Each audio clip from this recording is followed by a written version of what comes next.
Hello and আসসালামু আলাইকুম everyone. Sure শটের গদ্য এমসিকিউ ক্লাসে তোমাদের সবাইকে স্বাগতম। তোমরা সিকিউর ক্লাসটা তো আশা করি পেয়ে গেছো অলরেডি। তো এখনও আমি যখন শ্যুট করতেছি এখনও ওই ক্লাসটা পাবলিশ হয় নাই, সো আমি জানি না তোমাদের কাছে ক্লাসটা কেমন লাগছে। আশা করবো ভালো লাগছে এবং এই ক্লাসটা আশা করি তোমাদের জন্য অনেক হেল্পফুল হবে। তো দেখো, এমসিকিউ নিয়ে যদি আমি একটু কথা বলি, মানে আমি প্রত্যেকটা ক্লাসের শুরুতে আসলে এটা বলার চেষ্টা করি যে ক্লাস থেকে তোমাদের কি এক্সপেকটেশন রাখা উচিত এবং এই ক্লাসটা আসলে তোমরা কিভাবে প্রপারলি ইউটিলাইজ করতে পারবে। হ্যাঁ, আমি যদি বলি যে এই ক্লাস করলে তোমাদের আর কিছু লাগবে না, ওইটা আসলে সত্যি কথা হবে না। কারণ এভাবে আসলে মানে স্পেশালি বাংলার ক্ষেত্রে আমি যদি বলি, মনে করো আমাদের তো অনেক ইনফরমেশন বেসড এমসিকিউ আসতে পারে, তাই না? তো সেটার জন্য আমার তোমার বইয়ের প্রত্যেকটা লাইন ধরে ধরে পড়াতে হবে। আমি যদি একদম 100% কমন ফালাইতে চাই, ওই যে বলে না যে বইয়ের মধ্যে কালো রঙে লেখা যা কিছু আছে সব কিছু পড়ে ফেলো 100% কমন পাইতে হলে, তো ওই রকম একটা কাজ করতে হবে। তো আমি ওইটা তোমাদের বলবো না যে এটা করলে তুমি 100% কমন পেয়ে যাবা।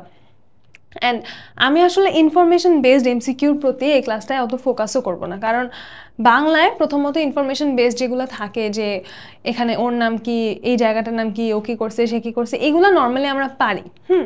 এখন আমাদের সমস্যা কোনগুলাই হয়, অ্যান্ড ওইটা নর্মালি আমরা পারি এবং ওগুলো আসেও কম।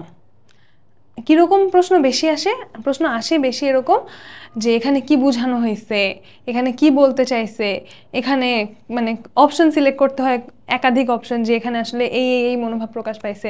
তো এই ধরনের যে এমসিকিউগুলো আমাদের পূর্ববর্তী বোর্ডগুলোতে আসছে এবং যেগুলো হচ্ছে একটু ইম্পর্টেন্ট টপিক, মনে করো এই ইম্পর্টেন্ট ফিলিংটা, মানে কোনো একটা অনুভূতি যেটা প্রকাশ করা হয়েছে বা কোনো একটা কথা যেটা বলা হয়েছে, এটা দিয়ে যেটা বোঝানো হয়েছে, এগুলো আমাদের জন্য ইম্পর্টেন্ট, এগুলো আসতে পারে। এই ধরনের এমসিকিউগুলোর প্রতি আমি একটু বেশি ফোকাস রাখার ট্রাই করছি এবং এই ধরনের এমসিকিউগুলো যে কী বুঝাতে চাইছেন, কী অনুভূতি প্রকাশ পেয়েছে, এই ধরনের ব্যাপারগুলো যাতে কীরকম অ্যাপ্রোচে আমাদের যাইতে হয় বা কীভাবে আমাদের চিন্তা করতে হবে, তোমাদের সেই চিন্তা করার প্রসেসটায় আমি হেল্প করার ট্রাই করব।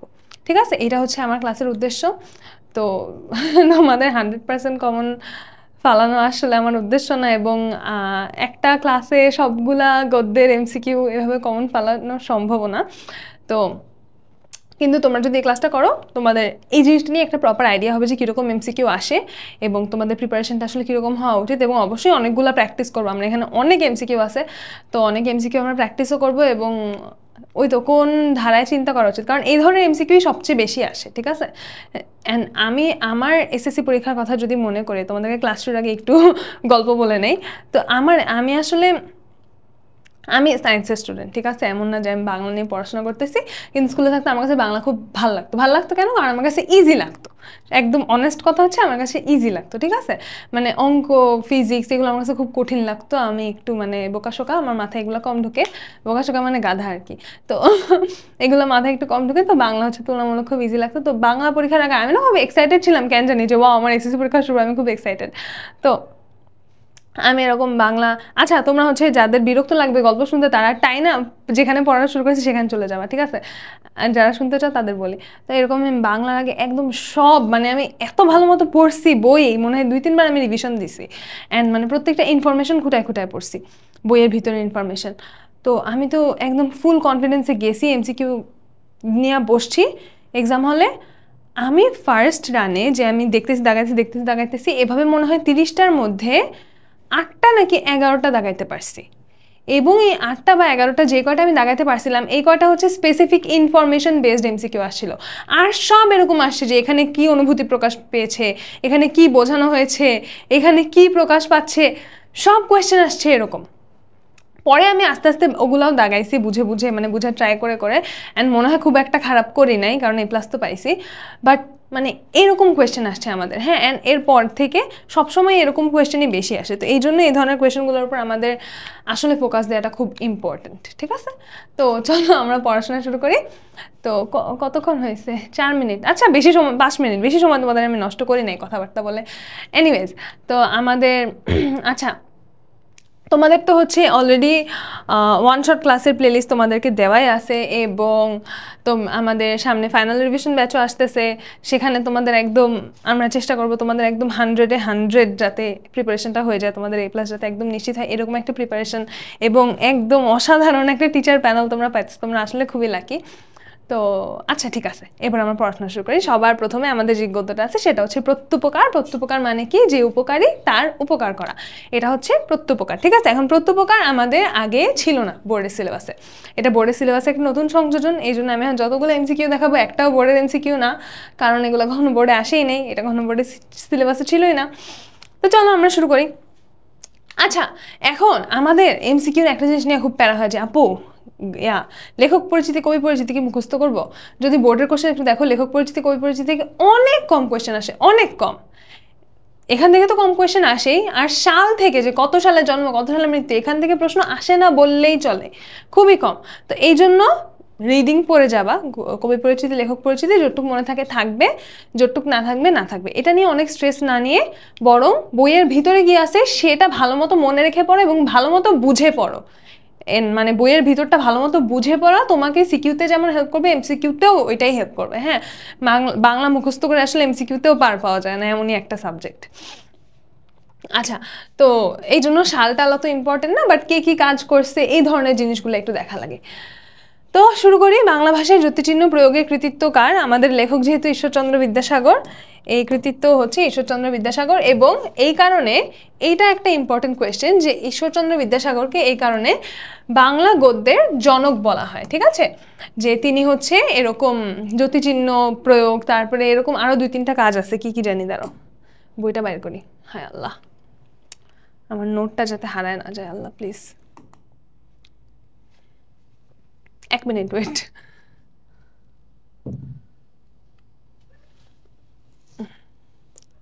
হ্যাঁ, এই দেখো, এই যে সুশৃঙ্খল পদবিন্যাস, যথাযথভাবে জ্যোতিচিহ্ন প্রয়োগ এবং সাহিত্যিক গদ্য রচনা, এইসবের জন্য তাকে কি বলা হয়? তাকে বাংলা গদ্যের জনক বলা হয়ে থাকে। ঠিক আছে, তাহলে এটা আমরা একটু মনে রাখবো যে তাকে বাংলা গদ্যের জনক বলা হয় কাকে? ঈশ্বরচন্দ্র বিদ্যাসাগরকে।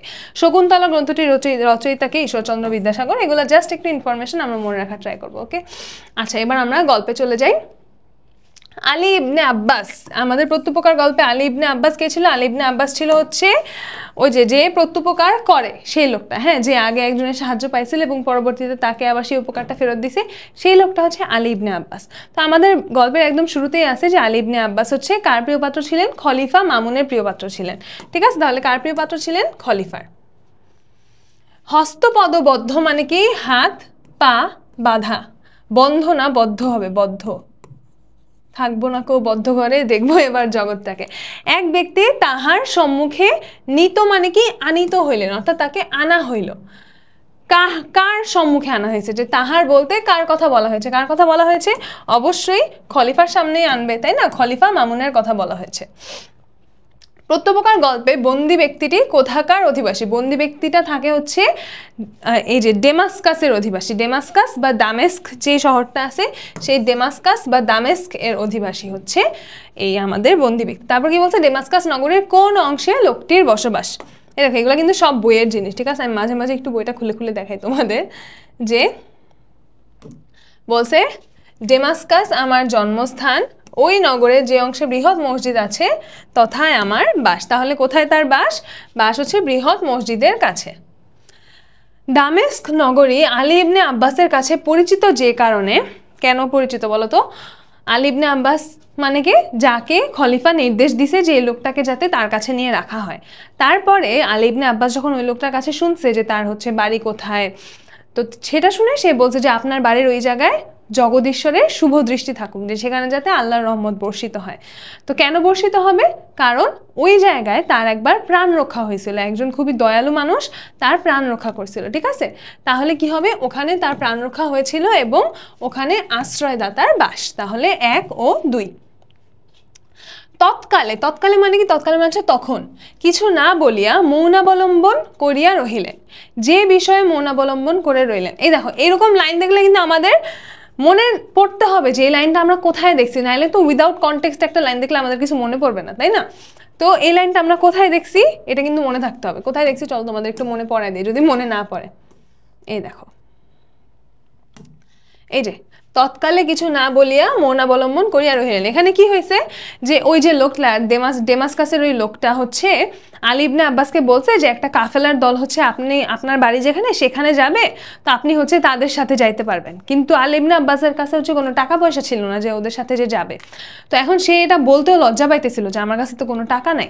তো ও কি করবে, ও মানে কিছু না বলে মানে এই যে লজ্জাবশত তার নিকট সে কথা ব্যক্ত করিতে পারিলাম না। তো তখন হচ্ছে ওই লোকটা চুপ করে থাকছে, আর কিছু বলে নাই, ঠিক আছে, যে কারণ সে তাকে লজ্জা দিতে চায় নাই। তাইলে আমাদের আনসার কি হবে বলতো? অর্থ না থাকার বিষয়ে ইয়েস, এটা তো হবেই যে টাকা নাই দেখেই মানে ওই আলী ইবনে আব্বাসও কিছু বলে নাই, লোকটাও কিছু বলে নাই। স্বদেশ পাঠানোর বিষয়ে মূল বিষয় তো এটা ছিল না, তাই না? মূল কারণ তো টাকা পয়সায়। আকার প্রকার দর্শনে অর্থ সংকট বুঝতে পারার বিষয়। তাইলে কি হবে? 1 ও 3। আলী ইবনে আব্বাসের আশ্রয়দাতা দয়াময় অবশ্যই সদাশয় মানে কি? সদাশয় মানে কি হচ্ছে যার আচরণ খুব ভালো, ঠিক আছে, এমন একজন মানুষ, পরোপকারী। তাহলে 3টাই হবে। 1 2 3। ওকে, প্রত্যুপকার গল্পে সম্ভ্রান্ত ব্যক্তি, সম্ভ্রান্ত ব্যক্তি বলতে ওই যিনি উপকারী লোকটা তার কথাই বোঝানো হইতেছে। হ্যাঁ, তার নামটা দেওয়া নেই, এভাবে তাকে সম্ভ্রান্ত ব্যক্তি বা লোক এই ধরনের কথাবার্তা বলে অ্যাড্রেস করা হয়েছে। আচ্ছা, তার চরিত্রে কি ফুটে উঠেছে? নিঃস্বার্থ পরোপকার। 100% নিঃস্বার্থ পরোপকার তো ফুটে উঠছে, একদম কোনো স্বার্থ ছাড়া তিনি একটা মানুষের জীবন বাঁচাইছেন। তারপর কি মহানুভবতা, মহানুভবতাও ফুটে উঠছে। হ্যাঁ, তো এখানে আসলে অপশনটা এরকম ছিল 1 2 3 এরকম ছিল, কিন্তু এখানে টাইপিং একটু ভুল আসছে। তো আমাদের আনসার হবে হচ্ছে 1 আর 2, দুইটাই আনসার হবে, ঠিক আছে? 1 আর 2 দুইটাই আনসার হবে। এখন দেখো থার্ড অপশন গেছে কৃতজ্ঞতা। কৃতজ্ঞতা কিন্তু ফুটে উঠে নাই। কৃতজ্ঞতা ফুটে উঠছে কার চরিত্রে? কৃতজ্ঞতা ফুটে উঠছে আলী ইবনে আব্বাসের চরিত্রে, তাই না? এটা নিয়ে আমি সিকিউর ক্লাসে অনেক সুন্দর করে আলাদা আলাদা করে ব্যাখ্যা করছে যে এখানে হচ্ছে একজন উপকারী মানুষ এবং একজন প্রত্যুপকারী মানুষ। যে একজনের চরিত্রে প্রকাশ পায় হচ্ছে মহানুভবতা, তারপরে হচ্ছে পরোপকারী মনোভাব, এগুলা কার চরিত্রে প্রকাশ পায়? এই যে লোকটার চরিত্রে। আর হচ্ছে কৃতজ্ঞতা, প্রত্যুপকার, এগুলা কার চরিত্রে প্রকাশ পায়? এগুলো প্রকাশ পায় হচ্ছে আলী ইবনে আব্বাসের চরিত্রে, ঠিক আছে? এখন দুইটাই খুবই ভালো গুণ, দুইজন মানুষই খুবই ভালো, কিন্তু এটা আমাদের একটু আলাদা করতে পারতে হবে। ওকে, আচ্ছা, আলী ইবনে আব্বাস কার কথা শুনে চমকে উঠেছিলেন? কোন কথা শুনে চমকে উঠেছিলেন? ওই যে বন্দি হচ্ছে যখন তাকে বলেন যে এই দেখো, আমরা একটু খুঁজে দেখি বইয়ে কই আছে এটা।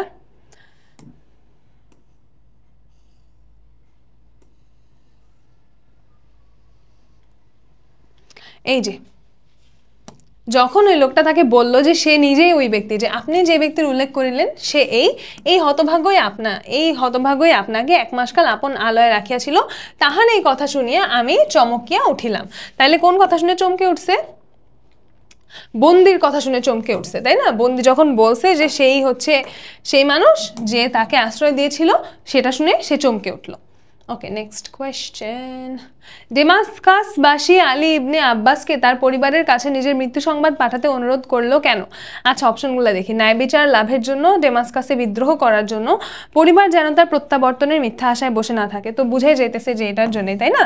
যে তার পরিবার যাতে তার জন্য ওয়েট না করে, কারণ তাকে তো মৃত্যুদণ্ড দেওয়া হবে। তো পরিবার যদি তার জন্য অপেক্ষা করে যে তার স্বামী বা তার বাবা কখন ফিরে আসবে, তাদের কষ্ট আরও বাড়বে, তাই না? এই জন্য হচ্ছে তারা যাতে তার জন্য অপেক্ষা না করে, এই জন্য সে এই মৃত্যু সংবাদ পাঠানোর জন্য অনুরোধ করে।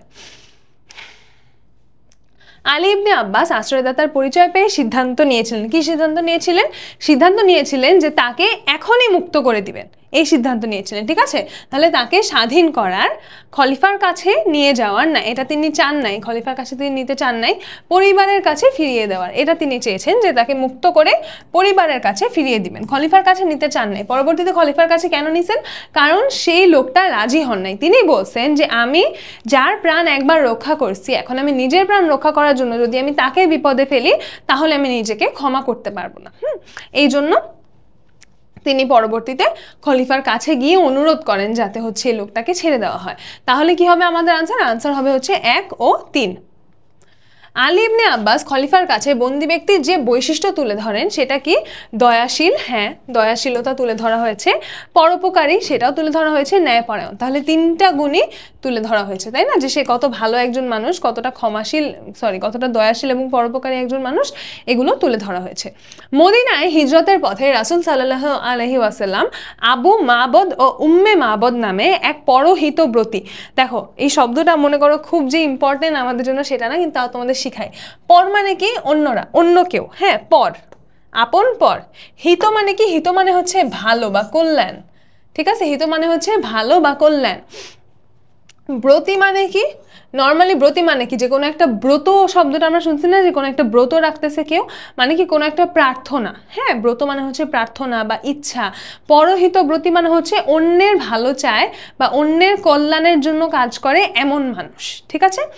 পরহিতব্রতী দম্পতির বাড়িতে আশ্রয় নেন রাহি পথিকদের সেবা করাই ছিল তাদের ব্রত। রাহি আর পথিক একই কথা। ব্রত মানে হচ্ছে এই যে তাদের শপথ বা তাদের ইচ্ছা, ঠিক আছে?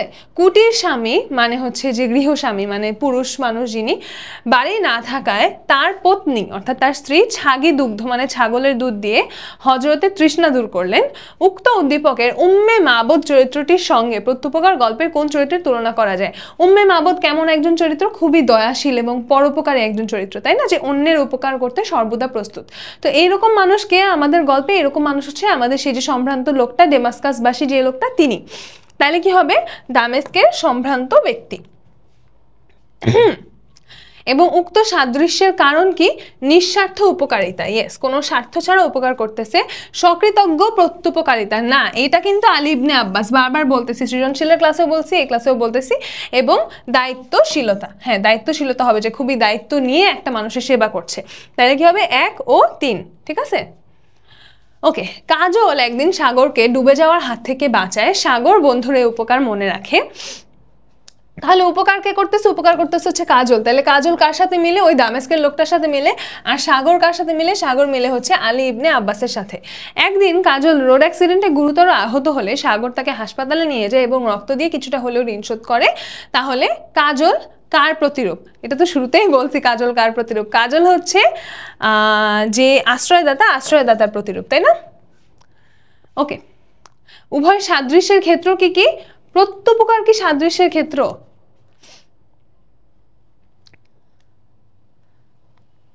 এখানে কি দেয়া আছে? প্রত্যুপকার আর কৃতজ্ঞতা, কিন্তু ওইটা তো হচ্ছে সাগরের সাথে মিল হবে।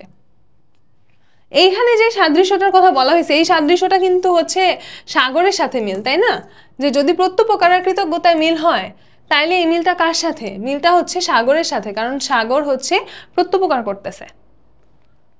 এটাই হওয়ার কথা।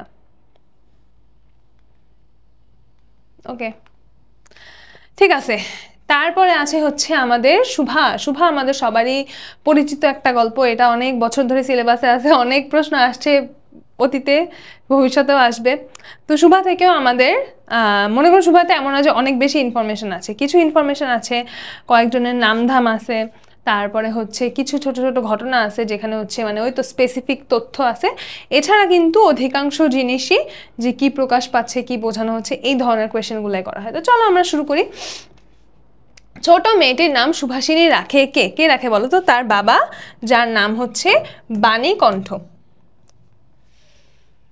পিতা মাতার নীরব হৃদয় ভার, আমাদের গল্পে এই কথাটা বলা আছে যে শুভা পিতা মাতার নীরব হৃদয় ভারের মতো বিরাজ করছে, তাই না? কোথায়? এই যে বড় দুইটার বিবাহ হয়ে গেছে, এখন ছোটটি পিতামাতার নীরব হৃদয় ভারের মতো বিরাজ করছে। কেন হৃদয় ভার? কারণ বোবা একটা মেয়ে, তাকে কিভাবে বিয়ে দিবে, তাকে নিয়ে অনেক দুশ্চিন্তা, এই জন্য একটা হৃদয়ের উপর একটা ভারের মতো করে আছে, ঠিক আছে? তাইলে কেন পিতামাতা নীরব হৃদয় ভারের মতো প্রকাশ করছে? দুশ্চিন্তার কারণে, তাই না? কারণ বাবা মার ওকে নিয়ে অনেক দুশ্চিন্তা যে বোবা মেয়েকে কিভাবে বিয়ে দিবে। শুভা সাধারণের দৃষ্টিপথ থেকে নিজেকে গোপন রাখতে সচেষ্ট ছিল কেন? কেন বলতো? পিতামাতার নীরব হৃদয় ভার ভেবে, বিধাতার অভিশাপ স্বরূপ মনে করে সে মায়ের গর্ভকলঙ্ক, এই কথা মনে করে। এখন দেখো, তুমি যদি বইটা ভালো মতো না পড়ো, হ্যাঁ মানে ভালো মতো লাইন মাথায় না রাখো, তাহলে কিন্তু তুমি কমন সেন্স দিয়ে চিন্তা করতে গেলে কিন্তু এটাও হয়, এটাও হয়, এটাও হয়, কিন্তু আনসার তো 3টা হবে না, তাই না? আনসার হবে একটা। এবং এই একটা কিভাবে বুঝবা? এটা কি তোমার কাছে কোনো ওহি আসবে? না, আসবে না, কিন্তু এটা বইয়ে লেখা আছে। দেখবা, দেখবা বইয়ে যে লেখা আছে। এই জন্য আমি বলি বইটা ভালো করে পড়তে। এই যে, সে যে বিধাতার অভিশাপ স্বরূপ তাহার পিতৃগৃহে আসিয়া জন্মগ্রহণ করিয়াছে, এই কথা সে শিশুকাল হইতে বুঝিয়া লইয়াছিল। তাহার ফল এই হইয়াছিল, সাধারণ দৃষ্টিপথ হইতে সে আপনাকে গোপন করিয়া রাখিতে সর্বদাই চেষ্টা করিত। তাহলে কেন? আনসার কি হবে? এই যে বিধাতার অভিশাপ স্বরূপে তার পিতৃগৃহে যে সে আসছে, এই জন্য হচ্ছে সে নিজেকে লুকায় রাখতে চাইতো। তাইলে আনসার কি হবে? আনসার হবে হচ্ছে আমাদের নাম্বার বি, তাই না? আনসার হবে নাম্বার বি। এই কথা সে শিশুকাল হইতে বুঝিয়া লইয়াছিল। কোন কথা? সে যে বিধাতার অভিশাপ স্বরূপ আসিয়া তাহার পিতৃগৃহে জন্মগ্রহণ করিয়াছে। আমাকে সবাই ভুলিলেই বাঁচি, শুভার এই উক্তিতে প্রকাশ পেয়েছে। কি প্রকাশ পায় বলো তো? হতাশা প্রকাশ পায়। আচ্ছা, হতাশা প্রকাশ পায় নাকি? এটি একটু মনে করো যে বোঝা যায় না ভালো মতো। আচ্ছা, হতাশাকে আসলে প্রকাশ পায়, কিন্তু আমরা একটা অপশন টেস্ট করি। প্রত্যাশাকে প্রকাশ পায়, এটা কিন্তু কোনো প্রত্যাশা না, মানে সে তো মানে অনেক খুশি হয়ে চাচ্ছে না হ্যাঁ সবাই আমাকে ভুলে যাক, খুব মজা হবে, এমন তো না, তাই না? এটা একটা দুঃখের জায়গা থেকে আসতেছে। তাইলে বেদনা, বেদনা তো 100-এ 100 হবেই। তাহলে আমরা একটু অপশন বাদ দেওয়া ট্রাই করি, যে প্রত্যাশা যেহেতু হবে না, তাহলে 2 যেখানে যেখানে আছে সেগুলা বাদ। ও ওয়াও, তাহলে তো আমার আনসার হয়েই গেছে। 1 ও 3 শেষ। পিতামাতার মনে সে সর্বদাই জাগরুক ছিল, কথাটি দ্বারা বোঝানো হয়েছে যে পিতামাতার মনে সে সর্বদাই জাগরুক ছিল, মানে কি জেগেছিল, যে কখনো ওর চিন্তা ওর মা বাবার মাথা থেকে বাইর হইতো না। কেন? শুভার প্রতি পিতামাতার অপত্য স্নেহ, এটা কি ওর প্রতি ভালোবাসার কারণে, সন্তানের প্রতি আদর স্নেহের কারণে? তা কিন্তু না। শুভার ভবিষ্যৎ নিয়ে পিতামাতার দুশ্চিন্তা, হ্যাঁ ইয়েস। শুভার প্রতিবন্ধিতায় পিতামাতার উদ্বেগ, এই যে এই 2টা কারণেই কিন্তু তারা হচ্ছে সবসময় শুভা তাদের মাথার উপর উঠে বসে থাকতো। শুভা গল্পে পিতামাতার মনে কে সর্বদাই জাগরুক ছিল? কালো চোখকে তর্জমা করতে হয় না, কারণ মনোভাব মুখাবয়বে প্রতিফলিত হয়। মানে কি? মনের ভাবটা মুখেই প্রকাশ পায়, যে চেহারা দেখে, এক্সপ্রেশন দেখে প্রকাশ পায়। চোখে সৌন্দর্য প্রকাশ পায়, অঙ্গভঙ্গির মাধ্যমে অভিব্যক্তির প্রকাশ। এখন এখন এইটা আমরা কিভাবে আনসার করব? একটা জটিল প্রশ্ন, তাই না? চলো দেখি বইয়ে কি লেখা আছে, আমরা একটু হেল্প নেই, বইয়ের হেল্প নেই। দেখো বইয়ে কি বলা আছে। কালো চোখকে কিছু তর্জমা করিতে হয় না। এখন বইয়েও খুবই হচ্ছে রবীন্দ্রনাথ ঠাকুর লিখবেন, তিনি তার সহজ ভাষায় লিখবেন না, তাই না? তিনি খুব সুন্দর মতো তার মনের মাধুরী মিশায় একদম লিখছেন। কি লিখছেন? মন আপনি তাহার উপরে ছায়া ফেলে।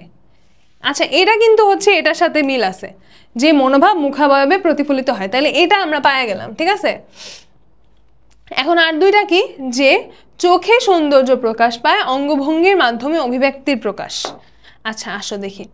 ভাব আপনি কখনো তাহার উপরে প্রসারিত, কখনো মুদিত হয়, কখনো উজ্জ্বলভাবে জ্বলিয়া ওঠে, কখনো ম্লানভাবে নিবিয়া আসে, কখনো অস্তমান চন্দ্রের মতো অনিমেষভাবে চাহিয়া থাকে, কখনো দ্রুত চঞ্চল বিদ্যুতের মতো দিকবিদিকে ঠিকরিয়া ওঠে। মুখের ভাব বই আজন্মকাল, যাহার অন্য ভাষা নাই, তাহার চোখের ভাষা অসীম উদার এবং অতল স্পর্শ গভীর, অনেকটা স্বচ্ছ আকাশের মতো উদয়াস্ত এবং ছায়ালোকের নিস্তব্ধ রঙ্গভূমি। আচ্ছা, তাইলে দেখো ব্যাপারটা কি, এখানে অনেক কঠিন কথা বলা হয়েছে। এখন প্রত্যেকটা আমি তোমাদের শব্দ শব্দ ধরে বুঝাতে পারবো না, কারণ এত সময় নাই। তো এখানে মূলত কি বোঝানো হয়েছে? যে তার ভাবটা তার মুখে এমনিতেই প্রকাশ পায়, এবং হচ্ছে মানে এখানে প্রকৃতির সাথে একটা সম্পর্ক আছে, ঠিক আছে?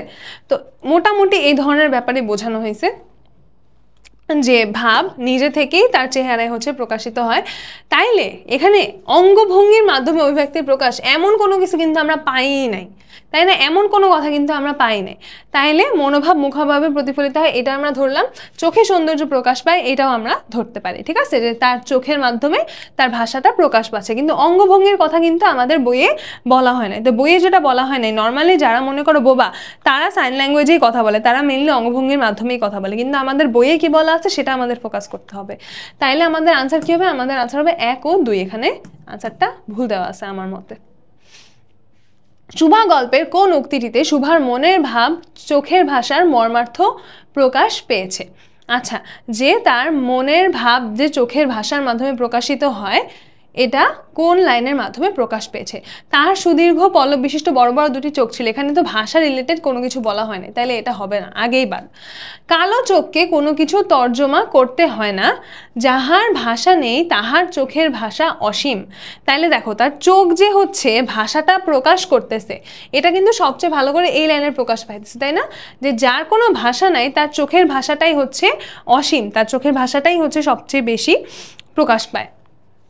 তাইলে আমাদের আনসার হবে হচ্ছে সি, কারণ এখানে এই ব্যাপারটা সবচেয়ে ভালোভাবে প্রকাশিত হচ্ছে। শুভার চোখের ভাষা কেমন? দেখো সুবিস্তৃত, ইঙ্গিতবাহী, অসীম উদার, বিষাদ শান্ত, সবগুলাই হইতে পারে। এখন বইয়ে কি আছে? বইয়ে আছে অসীম উদার, তাই আমরা আনসার লিখবো কি? অসীম উদার। ওকে। শুভার ভাষার অভাব পূরণ করে দেয় কে? শুভার ভাষার অভাব পূরণ করে দেয় কে? এটাও বইয়ে আছে, এটাও বইয়ে আছে। এই দেখো, প্রকৃতি যেন তাহার ভাষার অভাব পূরণ করিয়া দেয়। এখন তাইলে আমাদের বইয়ে কি লেখা আছে? বইয়ে লেখা আছে প্রকৃতি, ঠিক আছে? এখন তোমরা বলবো আপু প্রকৃতি তো অপশনে নাই, তাইলে কি করব? তাইলে পরের লাইনটা পড়বা, যেন তাহার হইয়া কথা কয় নদীর কলধ্বনি, লোকের কোলাহল, মাঝির গান, পাখির ডাক, তরুর মর্মর সমস্ত মিশিয়ে চারিদিকের চলাফেরা আন্দোলন কম্পনের সহিত এক হইয়া সমুদ্রের তরঙ্গ রাশির ন্যায় বালিকার চিরনিস্তব্ধ হৃদয় উপকূলের নিকটে আসিয়া ভাঙিয়া ভাঙিয়া পড়ে। তাইলে এখানে দেখো অনেকগুলো এলিমেন্টের কথা বলা হয়েছে, তাই না? তাইলে এর মধ্যে আমরা দেখি কোনটা কমন পাই। দেখো কমন কিন্তু পেয়ে গেছি, কমন পাইছি কাকে? তরুর মর্মর। এখন দেখো এগুলা কিন্তু বোর্ডে আসা কোশ্চেন, ঠিক আছে? ঢাকা বোর্ড 20, মানে আমি যখন এক্সাম দিছি এটা তখনের কোশ্চেন, ঠিক আছে? এখন ব্যাপারটা হচ্ছে যে আপু এই লাইনগুলাকে মুখস্থ করব, আপনি কি আমাদেরকে মানুষ মনে করেন নাকি অমানুষ মনে করেন? এখন যেগুলা কোনো একটা তথ্য মানুষের নাম, ওগুলা মুখস্থ করলাম, এই বস্তু কেমনে মুখস্থ করব? এখন কথা হচ্ছে এটা মুখস্থ করা সম্ভব না, কিন্তু আমি যেটা তোমাদের বলবো যে তোমরা ট্রাই করবা এগুলো একটু বারবার পড়ার এবং বারবার একটু মনে করো ফিল করে পড়ার, একটু বুঝে বুঝে পড়ার, ঠিক আছে? আর মুখস্থ করা মানে আমি নিজে এই কাজ করতাম যে আমার বললাম না অন্য সাবজেক্ট পড়তে ভালো লাগতো না, তা আমি এরকম যখন একটু টাইম পাইতাম পড়তে ভালো লাগতো না, তখন আমি বইসা মনে করে যে গল্প আমি আগে 100 বার পড়ছি ওইটা আবার 101 বার পড়তাম, যে একটু যাতে মানে ভাল লাগে পড়তে, সময়টাও কাটলো, আবার গিলটিও লাগলো না যে পড়া হইতেছে না, তো যেটা সহজ সেটাই পড়ি। আমি নিজে এই কাজ করতাম, এই জন্য বলতেছি তোমাদের। অ্যান্ড আসলে আমার এগুলো পড়তে পড়তে অনেক মুখস্থ হয়ে গেছিলো। আমার মনে আছে আমি একবার স্কুলের একটা মডেল টেস্ট দিয়ে আসা এই শুভার কোনো একটা লাইন নিয়ে ফেসবুকে একটা স্ট্যাটাসও দিছিলাম, খুব রোমান্টিক একটা স্ট্যাটাস। ওইসব এখন তোমরা স্টক করলে পাবা না, অনেক বছর আগে স্ট্যাটাস। এনিওয়েজ, আচ্ছা, তো এটাই আমি বলবো যে একটু বারবার বইটা পড়বা, তো তাইলে দেখবা লাইনগুলো এমনিই মাথায় থাকবে। তো অপশন দেখলে এমন না যে তোমার তো আর মুখস্থ লাইন লেখা লাগবে না, তাই না? অপশন দেখলে মাথায় এমনিই ক্লিক করবে তখন, এটাই। শুভা গল্পে শুভার জীবনচিত্রের সঙ্গে প্রকৃতির সাদৃশ্য কিসে? প্রকৃতিও নীরব এবং আমাদের শুভাও নীরব, তাহলে কিসে সাদৃশ্য বলো তো? ভাষায় সাদৃশ্য, তাই না? কে শুভার গা চাটতো? পাঙ্গুলি শুভার গা চাটতো। আচ্ছা, শুভাকে নির্বাক ব্যাকুলতার সঙ্গে সান্ত্বনা দিতে চেষ্টা করত কোনটি? গাভী দুটি হচ্ছে ওকে চেষ্টা করতো সান্ত্বনা দিতে। শুভার সঙ্গীদের মধ্যে ভাষা বিশিষ্ট জীব বলা হয়েছে কাকে? ওর সঙ্গীদের মধ্যে ভাষা বিশিষ্ট জীব কে ছিল? ওর সঙ্গীদের মধ্যে একমাত্র ভাষা বিশিষ্ট জীব ছিল হচ্ছে প্রতাপ, প্রতাপ কুমার। না, প্রতাপ কুমার ওর নাম না, হচ্ছে গোসাইদের ছেলে প্রতাপ। কে শুভার মর্যাদা বুঝিত? কে বুঝতো বলতো? প্রতাপ বুঝতো। কেন বুঝতো? কারণ প্রতাপ হচ্ছে মাছ ধরতো এবং মাছ ধরার সময় শুভা এসে ওর পাশে বসে থাকতো, হ্যাঁ, এবং কোনো কথাবার্তা তো বলতো না, কারণ বলতে পারতো না। তো মাছ ধরার সময় বাক্যহীন সঙ্গী সর্বাপেক্ষা শ্রেয়, হ্যাঁ, কারণ কোনো ডিস্টার্ব হয় না, মাছ পালায় যায় না, মাছ ভয় পেয়ে পালায় যাবে এরকমও হয় না। তো এই জন্য হচ্ছে প্রতাপ শুভার মর্যাদা বুঝিত, এটা বলা আছে আমাদের বইয়ে। শুভার পক্ষ থেকে প্রতাপের জন্য কয়টি করে পান বরাদ্দ ছিল? একটি করে পান বরাদ্দ ছিল, ঠিক আছে? শুভা বিধাতার কাছে অলৌকিক ক্ষমতা প্রার্থনা করত, কেন করতো বলতো? প্রতাপের মনোযোগ আকর্ষণের জন্য। হায় রে বেটি মানুষ।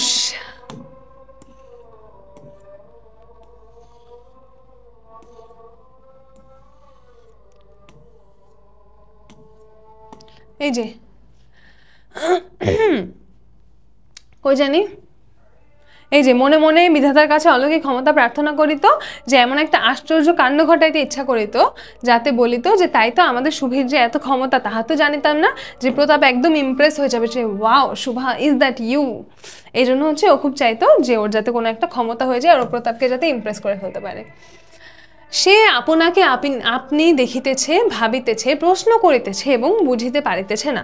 তো এইখানে ঘটনাটা কি ঘটছে, যে শুভা তো আগে ছোট ছিল, তারপর ছোট থেকে আস্তে আস্তে বড় হচ্ছে। তো বয়সন্ধিকালে মনে করো প্রবেশ করছে, যখন হচ্ছে মানুষের শরীরে মনে অনেক ধরনের চেঞ্জেস আসে। মানুষ শিশু থেকে কিশোর, কিশোর থেকে একজন পরিপূর্ণ নারী বা পুরুষ হয়ে ওঠে। তো এই যে চেঞ্জেসগুলো আসে, ওর তো এমনি তো মনে করো কোনো বড় মানুষের সাথে কোনো কানেকশন নাই, তাই না? এমন না যে ওর মা বা ওর বড় বোন ওকে কোনো কিছু বুঝায় বলবে। তো এই যে এতগুলো পরিবর্তন ঘটতেছে, নিজের মনের মধ্যে পরিবর্তন ঘটতেছে। ও আগে যেরকম অনুভব করতো, আগে যেভাবে পৃথিবীকে দেখতো, সেই সব ওর কাছে একটু নতুন নতুন মনে হচ্ছে।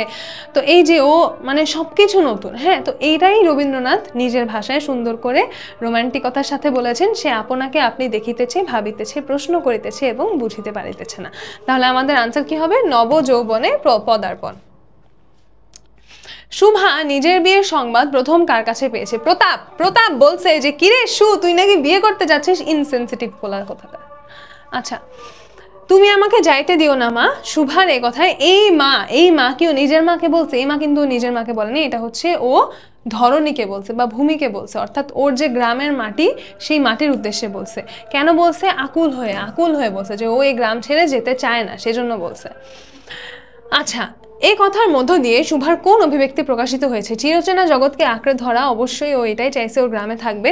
পরিবেশ ও প্রকৃতিতে থাকার ইচ্ছা, ইয়েস। মাকে ছেড়ে না যাওয়া, ওর মায়ের সাথে ওর কোনো রকমের অ্যাটাচমেন্ট আমরা পুরো গল্পে দেখতে পাই নাই। তাহলে কি হবে? উত্তর হবে 1 এবং 2। সবশেষে অসহায় শুভা আত্মসমর্পণ করে কার কাছে? ধরণীর কাছে সে আত্মসমর্পণ করে। শুভা গল্পে চিরনিস্তব্ধ হৃদয় উপকূল, যে তার হৃদয় চিরনিস্তব্ধ হৃদয় উপকূল, মানে কি হৃদয়ের যে উপকূল সেটা সবসময় নিস্তব্ধ, সেখানে কখনো এসে ঢেউ এসে আছড়ে পড়ছে না, হ্যাঁ। তাহলে এখানে কি বোঝাচ্ছে? শান্ত হৃদয়। বিপুল নির্বাক প্রকৃতির কাছে শুভা কি পায়? দেখো, মুক্তির স্বাদ, মুক্তির আনন্দ, মুক্তির সনদ। এটা কেমন হইল? কোনটা দাগাবো? এটা কি আমাদের বোঝা সম্ভব? কিভাবে সম্ভব? যদি আমরা বইটা পড়ি। এই দেখো, আমি তোমাদের এটাই দেখাইতেছি যে বইয়ের কত ভিতর থেকে প্রশ্ন আসে। হ্যাঁ, এত সহজ একটা গল্প, কিন্তু কত ভিতর থেকে প্রশ্ন আসে। দেখো, বিপুল নির্বাক প্রকৃতির কাছে সে পায় মুক্তির সনদ। দেখছো? মুক্তির সনদ। ওকে। হাবিবের প্রাণাধিক প্রিয় গরু কালামানিককে অভাবের তাড়নায় বিক্রি করতে নিয়ে যাচ্ছে। কালামানিকের চোখে পানি দেখে হাবিব গরু বিক্রি না করে বাড়ি ফিরিয়ে নিয়ে আসে। উদ্দীপকের হাবিবের সঙ্গে নিচে সাদৃশ্যপূর্ণ চরিত্র কোনটি? প্রতাপ। আচ্ছা, তাইলে এখানে হাবিবের চরিত্র আমরা কি দেখতে পাই? প্রাণীর প্রতি বা জীবের প্রতি একটা ভালোবাসা দেখতে পাই, তাই না? তা আমরা অবশ্যই সবচেয়ে বেশি কার মধ্যে দেখতে পাই? শুভার মধ্যে দেখতে পাই আমাদের গল্পে প্রাণীর প্রতি ভালোবাসা। হাবিবের প্রাণাধিক প্রিয় গরু কালামানিককে অভাবের তাড়নায় বিক্রি করতে, আচ্ছা আবার পড়তেছি কেন, উক্ত সাদৃশ্যের কারণ কি? পশুপ্রীতি, জীব প্রেম এবং এই দুইটাই হবে। আচ্ছা ঠিক আছে, তাইলে আমাদের শুভাও শেষ। এবার আমরা পড়বো হচ্ছে বই পড়া। এবার আমরা বই পড়া প্রবন্ধের এমসিকিউগুলো দেখা শুরু করি। প্রমথ চৌধুরী সাহিত্যিক ছদ্মনাম কোনটি? আচ্ছা, আমি তো তোমাদের আগেই বলছি যে আমাদের কবি পরিচিতি, লেখক পরিচিতি থেকে খুব বেশি প্রশ্ন আসে না, কিন্তু না আসার মধ্যেও এই জিনিসটা কিন্তু আসে যে যাদের কোনো একটা ছদ্মনাম আছে তাদের রিয়েল নামটা আসে অথবা ছদ্মনামটা আসে। ঠিক আছে, মনে করো বইয়ে মানে উপরে টাইটেলের সাথে যে নামটা দেয়া থাকে ওইটা আসে না, ওইটা না এসে আমাদের লেখক পরিচিতিতে যে নামটা দেয়া থাকে সেটা। যেমন বনফুল, নিম গাছে দেওয়া আছে বনফুল, বনফুলের প্রকৃত নাম কি? বলাইচাঁদ মুখোপাধ্যায়। তাহলে কোনটা আসবে? যে বনফুলের প্রকৃত নাম কি? হ্যাঁ, এই ধরনের প্রশ্ন আসার সম্ভাবনা বেশি, উল্টাটাও আসতে পারে। তো একটা মনে থাকলে তো আরেকটা মনে থাকবে, তাই না? তো কবি পরিচিতি, পাঠ পরিচিতি থেকে, মানে কবি পরিচিতি থেকে এই জিনিসটা যে যদি কারো ছদ্মনাম থাকে তাহলে তার ছদ্মনাম এবং আসল নাম। এবং পাঠ পরিচিতির কোন জিনিসটা মনে রাখবা? যে গল্প বা কবিতাটা সেটা কোন বই থেকে বা কোথা থেকে নেওয়া হয়েছে, এটার সোর্সটা কি। এটা কিন্তু খুবই মানে অনেক রিপিটেড আসা একটা কোয়েশ্চেন। তো এই দুটা জিনিস আমরা একটু খেয়াল রাখবো, ঠিক আছে? খুব বেশি ইনফরমেশন কিন্তু না। আচ্ছা, তাহলে তার সাহিত্যিক ছদ্মনাম কি? তার সাহিত্যিক ছদ্মনাম ছিল হচ্ছে বীরবল। ওকে। সাহিত্য চর্চা শিক্ষার সর্বপ্রধান অঙ্গ, কারণ এটি, আচ্ছা সাহিত্য চর্চা কেন শিক্ষার সর্বপ্রধান অঙ্গ? আমাদের প্রবন্ধটা নিয়ে সৃজনশীলের ক্লাসটাতে অনেক কথাবার্তা বলা হয়েছে, তোমরা তো বইটা পড়ছো আশা করি। স্বশিক্ষিত হওয়ার সুযোগ দেয়, সাহিত্য চর্চা মানুষকে স্বশিক্ষিত করে তুলতে পারে বা স্বশিক্ষিত করে তোলার সুযোগ দেয়, জাতীয় সমৃদ্ধি অর্জনে সহায়তা করে, সুশিক্ষিত হওয়ার সুযোগ দেয়। সুশিক্ষিত লোক মাত্রই স্বশিক্ষিত, তাহলে সুশিক্ষিত আর স্বশিক্ষিত একসাথে। জাতীয় সমৃদ্ধি তো অনেক পরের কথা, তাই না? আমাদের মূল উদ্দেশ্য কি হওয়া উচিত, মানে ব্যক্তিগত পরিধিতে কি হওয়া উচিত, নিজেরা সুশিক্ষিত এবং স্বশিক্ষিত হয়ে ওঠা। তাহলে কি হবে, আমাদের আনসার হবে 1 এবং 3। ও আচ্ছা, দুইটাই 1 ও 3 দেওয়া। এনিওয়েজ ওই তো 1 ও 3 হোয়াটএভার। আচ্ছা, বই পড়া প্রবন্ধের লেখকের মতানুসারে সাহিত্য চর্চার সুফল সম্পর্কে অনেকে সন্দিহান কেন? এটা নিয়ে কিন্তু আমাদের লেখক বলছেন যে কারণ কি, যে সাহিত্য চর্চা করলে বা আমরা যদি মনে করো কোনো একটা প্রকৃত জ্ঞান অর্জনের চেষ্টা করি বা সাহিত্য চর্চা করি, তার ফলে আমরা কোনো টাটকা টাটকা রেজাল্ট পাচ্ছি না, সার্টিফিকেট পাচ্ছি না এবং আমাদের হাতে পয়সা আসতেছে না, টাকা আসতেছে না। এই জন্য তাইলে বই পড়ায় প্রত্যক্ষ আয়ের ব্যবস্থা হয় না। খুবই সহজ।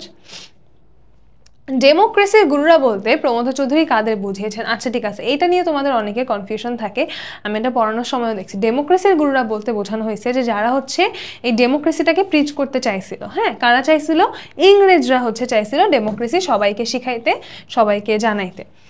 আচ্ছা, একটি বিশিষ্ট অভিজাত সভ্যতা, এটা কাদের বোঝানো হয়েছে? আমাদের বইয়ে বলা আছে যে একটি বিশিষ্ট অভিজাত সভ্যতার অধিকারী হয়েও আমরা ইংরেজদের কোনো গুণ আয়ত্ত না করে তাদের দোষ আয়ত্ত করেছি। তাহলে কি বলছে, যে আমরা হচ্ছে একটা বিশেষ অভিজাত সভ্যতার অধিকারী। তো আমরা কোন সভ্যতা? এখানে এটা কোন সময় লেখা? যখন হচ্ছে অবিভক্ত ভারত ছিল তখনের সময় লেখা, তাই না? তাহলে হচ্ছে ভারতীয় সভ্যতার কথা এখানে বলা হচ্ছে, যে আমরা যেহেতু তখন সবাই ভারতের নাগরিক ছিলাম, তাই আমরা যেই সভ্যতার অধিকারী ভারতীয় সভ্যতাই হবে। সাহিত্যের মধ্যে আমাদের জাত মানুষ হবে বলতে লেখক কি বুঝিয়েছেন? মানবিক চেতনা সৃষ্টি, অর্থাৎ আমাদের মধ্যে সত্যিকারের মানসিকতা জাগ্রত হবে এবং আমরা সত্যিকারের মানুষ হয়ে উঠতে পারবো, তাই না? যে মানুষ হবে মানে কি? মানুষ হবে মানে হচ্ছে আমাদের মধ্যে মানুষের যে বেসিক গুণাবলী, মানবিকতা, মনুষ্যত্ব, এগুলো জাগ্রত হবে, তাই না?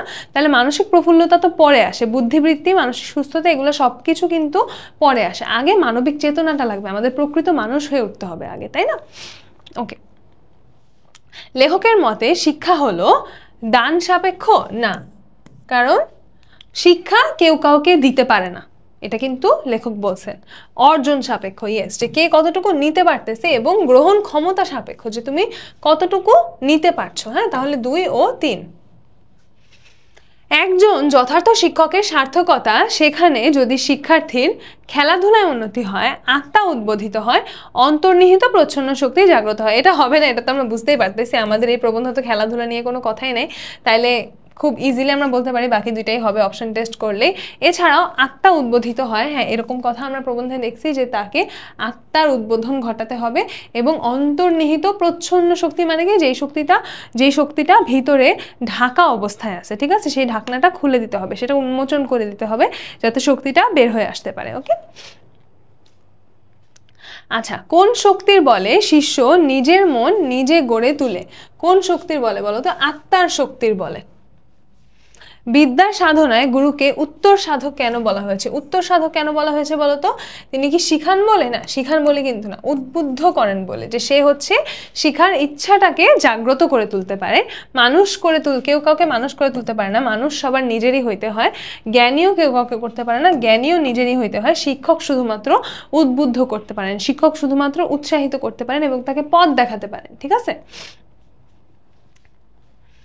শিক্ষক ছাত্রকে, আমি শুদ্ধ ভাষায় এতগুলো কথা বললে, ওই যে ফেসবুকে একটা মহিলা আছে না, এরকম শুদ্ধ ভাষায় অনেক সুন্দর সুন্দর কথা বলে, যে জয়িতা আশরাফ ওনার মতো লাগে নিজেকে, এত শুদ্ধ ভাষায় কথা বলতে গেলে। আচ্ছা, শিক্ষার পথ দেখিয়ে দিতে পারেন, সুশিক্ষিত হিসেবে গড়ে তুলতে পারেন। শিক্ষক কি করতে পারেন? শিক্ষার পথ দেখিয়ে দিতে পারেন, ইয়েস। সুশিক্ষিত হিসেবে গড়ে তুলতে পারেন, নো। কেন? সুশিক্ষিত লোক মাত্রই স্বশিক্ষিত, কেউ কাউকে সুশিক্ষিত করে তুলতে পারে না, তার বুদ্ধিবৃত্তিকে জাগ্রত করতে পারেন। হ্যাঁ, তাহলে 1 ও 3, এদিকে আগেও পড়াইছি।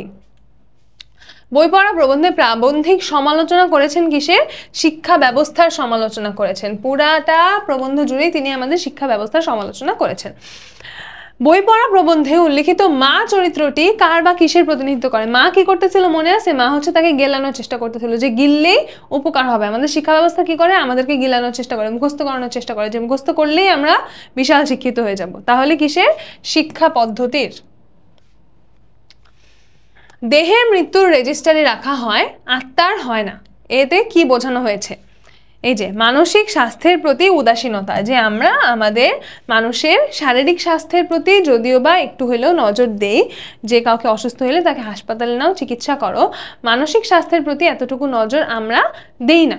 যে কে মাথার ভিতরে কিসের মধ্যে দিয়ে যাচ্ছে, কে কোন অবস্থার মধ্যে দিয়ে যাচ্ছে, কোন মানসিক অবস্থার মধ্যে দিয়ে যাচ্ছে, সেটা কিন্তু আমরা কখনোই আমলে নেই না, তাই না? মানে অ্যাজ আ জাতি হিসেবে সামগ্রিকভাবে এটা আমাদের কাছে খুব ইম্পর্ট্যান্ট কোনো বিষয় না, বরং যখন কেউ এই মানসিকভাবে বিপর্যস্ত হয়ে কোনো একটা স্টেপ নিয়ে নেয়, তখন আমরা 2-4 দিন একটু মানসিক স্বাস্থ্য নিয়ে কথা বলি, যে মানসিক স্বাস্থ্য নিয়ে আমাদের একটু সচেতন হওয়া দরকার। কেউ যখন কোনো কথা বলতে আসে আমাদের সেই কথাটা শোনা উচিত, বা মানসিক স্বাস্থ্য সম্পর্কে আমাদের শিক্ষা গ্রহণ করা দরকার। এই 2-4 দিন সোশ্যাল মিডিয়া এসব কথাবার্তা হয়, তারপরে আবার আমরা সবাই ভুলে যাই, তাই না? আচ্ছা, স্কুল কলেজের শিক্ষাকে মারাত্মক বলার কারণ কি? কেন মারাত্মক বলা হয়? কারণ এটা আমাদের জীবনী শক্তিকে ধ্বংস করে দেয়, স্বশিক্ষিত হবার শক্তি ধ্বংস করে দেয়, সাহিত্য চর্চার আনন্দ থেকে বঞ্চিত করে, জাতি যথার্থ স্ফূর্তি লাভ করে না। আচ্ছা, একদম মারাত্মক বলতেছে, তাই না? তাহলে মারাত্মক কেন হবে বলো তো? স্বশিক্ষিত হবার শক্তিকে ধ্বংস করে দেয় বলে, কারণ তখন এই শিক্ষা আমাদেরকে মানে আমাদের সুশিক্ষিত হওয়ার জন্য কি দরকার? আমাদের স্বশিক্ষিত হওয়া দরকার, আমাদের নিজে নিজে শিক্ষা গ্রহণ করার যে ইচ্ছা সেটা জাগ্রত হওয়া দরকার, তাই না? তো সেটাই যদি ধ্বংস হয়ে যায়, আমরা কি কখনো শিক্ষিত হইতে পারবো না। এহেন শিক্ষা পদ্ধতি তাদের মনকে জখম করলেও একেবারে বধ করতে পারে না। তাইলে মানে কি, মনটাকে জখম করতে পারে, যে আহত হয় কিন্তু নিহত হয় না, যে তাদের মধ্যে তবুও কিছুটা প্রাণ বেঁচে থাকে। কাদের মধ্যে বলতো? যারা খুব স্ট্রং তাদের মধ্যে না? তাইলে কঠিন প্রাণের লোকের। বই পড়া প্রবন্ধে লেখক লাইব্রেরিকে হাসপাতালের উপরে স্থান দিয়েছেন কেন? আচ্ছা, এখানে একটু কোয়েশ্চেনে ভুল আছে, হাসপাতালের উপরে স্থান দেয় নাই, তিনি বলছেন যে হাসপাতালের চেয়ে কিছু কম না এবং স্কুল কলেজের চেয়ে গুরুত্বটা বেশি, ঠিক আছে? তাহলে হাসপাতালের সমান সমান স্থান দেওয়া হয়েছে। আচ্ছা, যাই হোক, তো কেন দেওয়া হয়েছে? মানসিক সুস্থতার জন্য, যে আমাদের শারীরিক সুস্থতার জন্য প্রয়োজন হাসপাতাল, একইভাবে মানসিক সুস্থতার জন্য প্রয়োজন লাইব্রেরি। আত্মরক্ষা অকর্তব্য নয়। এখানে আত্মরক্ষা বলতে কি বোঝানো হয়েছে? আমাদের প্রবন্ধের কনটেক্সটে যদি আমরা দেখি, আত্মরক্ষা বলতে বোঝানো হয়েছে মনের চাহিদা পূরণ। সাহিত্য চর্চার আনন্দ থেকে বঞ্চিত হওয়ার অর্থ কি? সাহিত্য চর্চার আনন্দ থেকে বঞ্চিত হলে আমাদের কি হবে? আমাদের জাতির জীবনী শক্তি হ্রাস পাবে, তাই না? কাব্যামৃতে যে আমাদের অরুচি ধরেছে, সেই দোষ আমাদের শিক্ষা ব্যবস্থার। এটা তো খুবই সহজ। শিক্ষা ব্যবস্থাকেই গালি দিচ্ছে আমাদের প্রমথ চৌধুরী পুরাটা প্রবন্ধ ধরে। আচ্ছা, স্বশিক্ষা ও সুশিক্ষার অন্তরায় কি কি? জাতিকে সাহিত্য চর্চার আনন্দ থেকে বঞ্চিত করা, দুঃখ, দারিদ্র, সংকটপূর্ণ জীবন এবং পর্যাপ্ত লাইব্রেরি প্রতিষ্ঠা না করা। তাহলে কি হবে? এখানে তিনটাই। কারণ আমরা যদি সাহিত্য চর্চা না করি, বা আমাদের যদি মানে দুঃখ দারিদ্র যদি থাকে, তাহলে তো কিছুই করতে পারবো না, তাই না? আর বাকিগুলো নিয়ে তো আমাদের প্রবন্ধে কথা বলা হয়েছে, তাই আমাদের আনসার হবে তিনটাই। নিচের কোন রচনাটি আলাদা শ্রেণীর? এখানে আলাদা, বই পড়া আলাদা কেন? কারণ বই পড়া হচ্ছে একটা প্রবন্ধ, বই পড়া হচ্ছে একটা প্রবন্ধ, বাকি কোনোটাই কিন্তু প্রবন্ধ না, এই জন্য বই পড়াটা আলাদা। আচ্ছা, রিমা একজন সচেতন মা, তার একমাত্র মেয়ে আনু 8ম শ্রেণীতে পড়ে। তিনি আনুকে পাঠ্য বইয়ের পাশাপাশি অন্য বই পড়তে বলেন, বিভিন্ন উপলক্ষে মেয়েকে বই উপহার দেন। বই পড়া প্রবন্ধের আলোকে রিমার মধ্যে কোন উদ্দেশ্যটি লক্ষণীয়? কোন উদ্দেশ্যটি লক্ষণীয় বলো তো? তাকে স্বশিক্ষিত করে তোলা, বা তাকে যথার্থ শিক্ষিত করে তোলা। আচ্ছা, তাহলে প্রবন্ধের লেখকের ইচ্ছা আনুর মধ্যে প্রকাশিত হলে আনু কি হবে? স্বশিক্ষিত হবে, নিষ্কর্মার দলভুক্ত তো হবে না, এবং কি হবে? আত্মার অপমৃত্যু থেকে রক্ষা পাবে। তাহলে আমাদের কি আনসার কি হবে? 1 ও 3। ওকে, বার্ট্রান্ড রাসেল বলেছেন, সংসারে জ্বালা যন্ত্রণা এড়াবার প্রধান উপায় হচ্ছে মনের ভিতর আপন ভুবন সৃষ্টি করে নেওয়া এবং বিপদকালে তার ভেতর ডুব দেওয়া। যে যত বেশি ভুবন সৃষ্টি করতে পারে, যন্ত্রণা এড়াবার ক্ষমতা তার ততই বেশি হয়। তাহলে এটা আমরা কিসের মাধ্যমে করতে পারি বলো তো? যে মনের ভিতরে আপন ভুবনকে আমরা নিজে নিজে আউট অফ থিন এয়ার তৈরি করতে পারবো? তা কিন্তু পারবো না। কি করতে হবে? আমাদের সাহিত্য চর্চা করতে হবে। আমরা যখন বই পড়বো, আমরা যখন নতুন কিছু পড়বো, শিখবো, জানবো, তখনই আমরা আমাদের মনের মধ্যে নতুন নতুন চিন্তার জগৎ সৃষ্টি করতে পারবো, তাই না? আচ্ছা, উদ্দীপকটির মূলভাবের সঙ্গে কোন রচনার সাদৃশ্য রয়েছে? অবশ্যই বই পড়া প্রবন্ধের সাদৃশ্য রয়েছে, কারণ বই পড়াতেই মানে এই সাহিত্য চর্চা নিয়ে কথা বলা হয়েছে।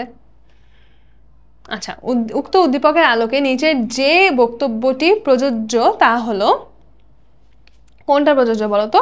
সুশিক্ষিত লোক মাত্রই স্বশিক্ষিত, যে নিজের জগৎটা নিজেকেই তৈরি করে নিতে হবে, তাহলে আমাদের কি হতে হবে, আমাদের স্বশিক্ষিত হতে হবে, নিজেকেই নিজে শিক্ষিত করে তুলতে হবে।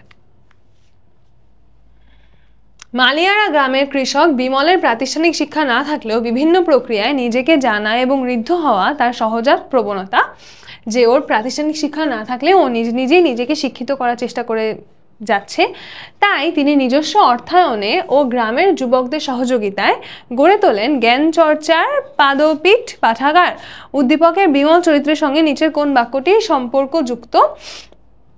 কোনটা বলো তো?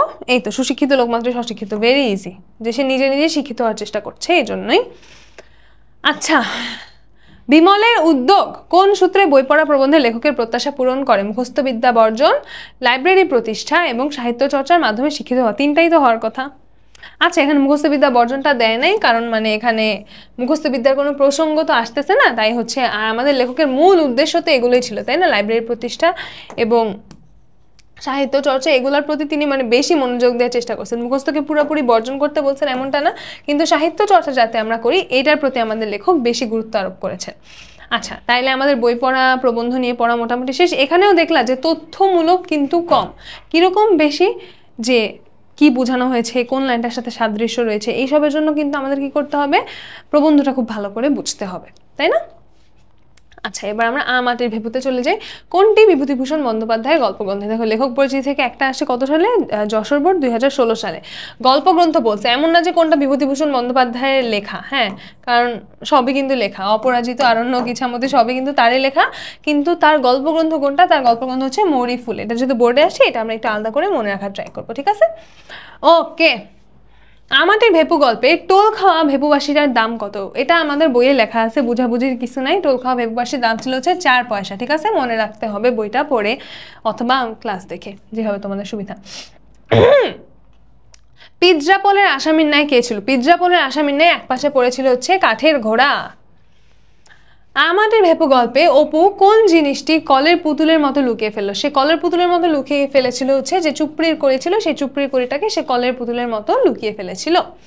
মা ঘাট থেকে আসেনি তো, দুর্গার এই কথায় কি প্রকাশ পাইছে? দুর্গা তখন কি করছে? দুর্গা হচ্ছে তখন আম নিয়ে আসছে চুরি করে, ঠিক আছে? তো এসে সে খাওয়ার আগে অপুকে বলতেছে মা ঘাট থেকে আসে নাই তো, তাহলে কি করতেছে? সে সতর্ক থাকতেছে, যে প্রিকশন মেনটেন করতেছে, যে মা যদি আসে তাহলে তখন খাওয়া যাবে না, তাই আগে ভাগে শুনে নেই যে সবকিছু সেফ আছে নাকি, তাইলে কি হবে? সতর্কতা প্রকাশ পেয়েছে। তেলের ভার ছুলে মা মারবে যে, আমার কাপড় যে বাসি। অপুর এই উক্তিতে তৎকালীন সমাজের কোন চিত্রটি ফুটে উঠেছে? তৎকালীন সমাজে যে সংস্কারগুলো ছিল সেগুলো হচ্ছে ফুটে উঠেছে। হরিহর রায়ের জ্ঞাতি ভ্রাতাকে বইয়ে দেওয়া আছে, নীলমণি রায় হচ্ছে হরিহর রায়ের জ্ঞাতি ভ্রাতা। মিষ্টি যেন গুড় দেব তোমায় উক্তিটিতে, আচ্ছা এখানে কি হয়েছে? এই যে অপু ছোট ভাই ওর মায়ের সামনে বলে ফেলছে যে ওর আম খেয়ে দাঁত টক হয়ে গেছে, তো এই জন্য তো মা কাছে ধরা পড়ে যায় অবস্থা। তখন হচ্ছে গোয়ালিনী চলে আসছে, গোয়ালিনীর নাম কি জানি, স্বর্ণ গোয়ালিনী চলে আসে, মা হচ্ছে ওদিকে চলে গেছে, এই জন্য ওরা তখনের মতো পার পেয়ে গেছে। কিন্তু দুর্গা তো খুব খেপে গেছে যে হ্যাঁ তোকে আমি আর দেবো না আম, তো এটা বলছে যে আমি বিকালবেলা অমুক জায়গা থেকে আম আনবো, তো এটা খুব মিষ্টি, তোকে তো আর দেবো না, যে মিষ্টি যেন গুড় দেবো তোমায়, তোর উপর খেপে গিয়ে ক্ষোভ প্রকাশ করতে এই কথা বলছে। সর্বজয়া কোন মাসের জ্বরে রোদ আসার কথা বলেছে? সে চৈত্র মাসের জ্বরে রোদ আসার কথা বলেছিল, ঠিক আছে?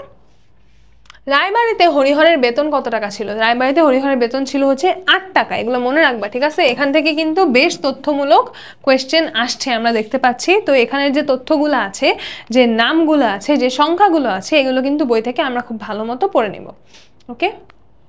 কারণ রিপিট যে হয় সবসময় এমনটা কিন্তু না, তো এই জন্য আমরা বইটা খুব ভালো করে পড়বো, ওকে? মিষ্টি যেন গুড় দেবো তোমায়, এটা তো একবার আমরা দেখলাম। কোন মাসের জ্বর, এটাও দেখলাম। বেতন কত ছিল, এটাও দেখলাম। আচ্ছা, বামুন হিসেবে বাস করার প্রস্তাবে হরিহর তখনই রাজি হলেন না কেন? আচ্ছা, কি হয়, তাকে হচ্ছে বলে যে বামুন হিসাবে বাস করাবে, অন্য একটা গ্রামের একটা লোক বলে, তো তখন সে বলে, মনে করে যে একবার বললেই যদি আমি রাজি হয়ে যাই তখন তো আমাকে মানে একটু সস্তা ভাববে। তো এমন হয় না যে মনে করো কি আমাদের রাগ ভাঙাইতে আসছে, এখন আমরা চাইতেছি যে সে আমাদের রাগ ভাঙাইতে আসুক, কিন্তু একবার বললে আমরা রাজি হব না যে একটু গুতাক, তাইলে একটু দামটা বাড়বে। তো ওইরকম হরিহরও তার দামটা বাড়ানোর জন্য হচ্ছে একবারে রাজি হন নাই, তাইলে কি হবে? আত্মসম্মান রক্ষার জন্য। ফটিক সারাক্ষণ মাঠে ঘাটে ঘুরে বেড়ায়, সব বিষয়ে তার জানার অসীম আগ্রহ। ফটিক চরিত্রের সঙ্গে অপু দুর্গা যে দিক থেকে সাদৃশ্যপূর্ণ তা হলো, আচ্ছা কোন দিক থেকে সাদৃশ্যপূর্ণ? কৌতূহল প্রবণ, চঞ্চলতা, প্রকৃতি ঘনিষ্ঠ, তিনটাই হবে আমাদের আনসার। ওই ফুল ফোটে বনে, যাই মধু আহরণে, দাঁড়াবার সময় তো নাই। উক্তভাবে আমাটির ভেপু গল্পের দুর্গা চরিত্রের কোন দিকটি ফুটে উঠেছে? কোন দিকটি ফুটে উঠেছে বলতো? যে চঞ্চলতা আমরা দেখতে পাই দুর্গার মধ্যে, সেটা ফুটে উঠেছে। আচ্ছা, তারপরে যদি আমরা আগাই, আমাটির ভেপু গল্পের সমাপ্তিতে কোন বিষয়টি ব্যক্ত হয়েছে? সমাপ্তিতে আমরা কি দেখি? যে দুর্গা আবার দৌড় মেরে চলে গেছে। ঠিক আছে, আমাদের গল্পের সমাপ্তিতে আমরা এটাই দেখতে পাই যে দুর্গা আবার দৌড় মেরা কই জানি চলে গেছে। তাহলে কি হবে? প্রকৃতির প্রতি দুর্গার যে আকর্ষণ, সেটাই হচ্ছে আমাদের গল্পের এন্ডিংয়ে আরেকবার ফুটে ওঠে। রোয়াক অর্থ কি? রোয়াক শব্দের অর্থ হচ্ছে বারান্দা। ঠিক আছে, ফুলের গন্ধে ঘুম আসে না, একলা জেগে রই, মা গো আমার কোলের কাছে কাজলা দিদি কই। উদ্দীপকে প্রকাশিত ভাব আমাটির ভেপু গল্পের কোন দিকটিকে ইঙ্গিত করে? দেখো, দিদির কথা বলা হচ্ছে, তাই আমরা বুঝতেই পারতেছি যে ভাই বোনের সম্পর্ককে ইঙ্গিত করে। আচ্ছা, উদ্দীপকে আমাটির ভেপু গল্পের যে দিকগুলো অনুপস্থিত, দারিদ্র্যের চিত্র, হ্যাঁ অনুপস্থিত। তারপরে কুসংস্কার, এটাও অনুপস্থিত। এসব তো এখানে কিছুই প্রকাশ পায় না, তাই না? এই দুই লাইনে আমরা দারিদ্র্য কোথায় দেখলাম? যে ফুলের গন্ধে ঘুম আসে না, একলা জেগে রই, তা তো দেখতে পাই না। কুসংস্কারও কোনো দেখতে পাচ্ছি না। প্রকৃতি ঘনিষ্ঠতা কিছুটা দেখতে পাচ্ছি। কেন? কারণ ফুলের গন্ধে ঘুম আসে না, তাই না? তাইলে আমরা কি কি দেখতে পাই? অনুপস্থিত কি কি? দারিদ্র্যের চিত্র এবং কুসংস্কার, এই ব্যাপারগুলো হচ্ছে অনুপস্থিত। আচ্ছা, প্রদীপ রায়ের অবস্থা এতটাই শোচনীয় যে ঘরের ভাঙা বেড়াটিও মেরামত করতে পারছে না। দুই সন্তান উদয় ও উষা স্কুলে যায়, দুপুরে স্কুল থেকে ফিরে খেয়ে না খেয়ে মাঠের দিকে দেয় ছুট। তাহলে আমরা এখানে কি দেখতে পাচ্ছি? এক নম্বরে আমরা এখানে একটা দারিদ্র্যের একটা চিত্র দেখতে পাচ্ছি, তাই না? তারপরে আবার আমরা ওদের যে দুরন্তপনা, সেটাও দেখতে পাচ্ছি। আচ্ছা, গাভী ও ছাগলটি চড়ানোর আর বিরামহীন খেলাধুলায় বিকালটা বড় আনন্দের মনে হয় তাদের। প্রদীপ রায় ও আমাটির ভেপু গল্পের হরিহরের মধ্যে সাদৃশ্যপূর্ণ দিক কোনটি? হরিহর হচ্ছে ওদের বাবা, তাই না? হরিহর হচ্ছে ওদের বাবা।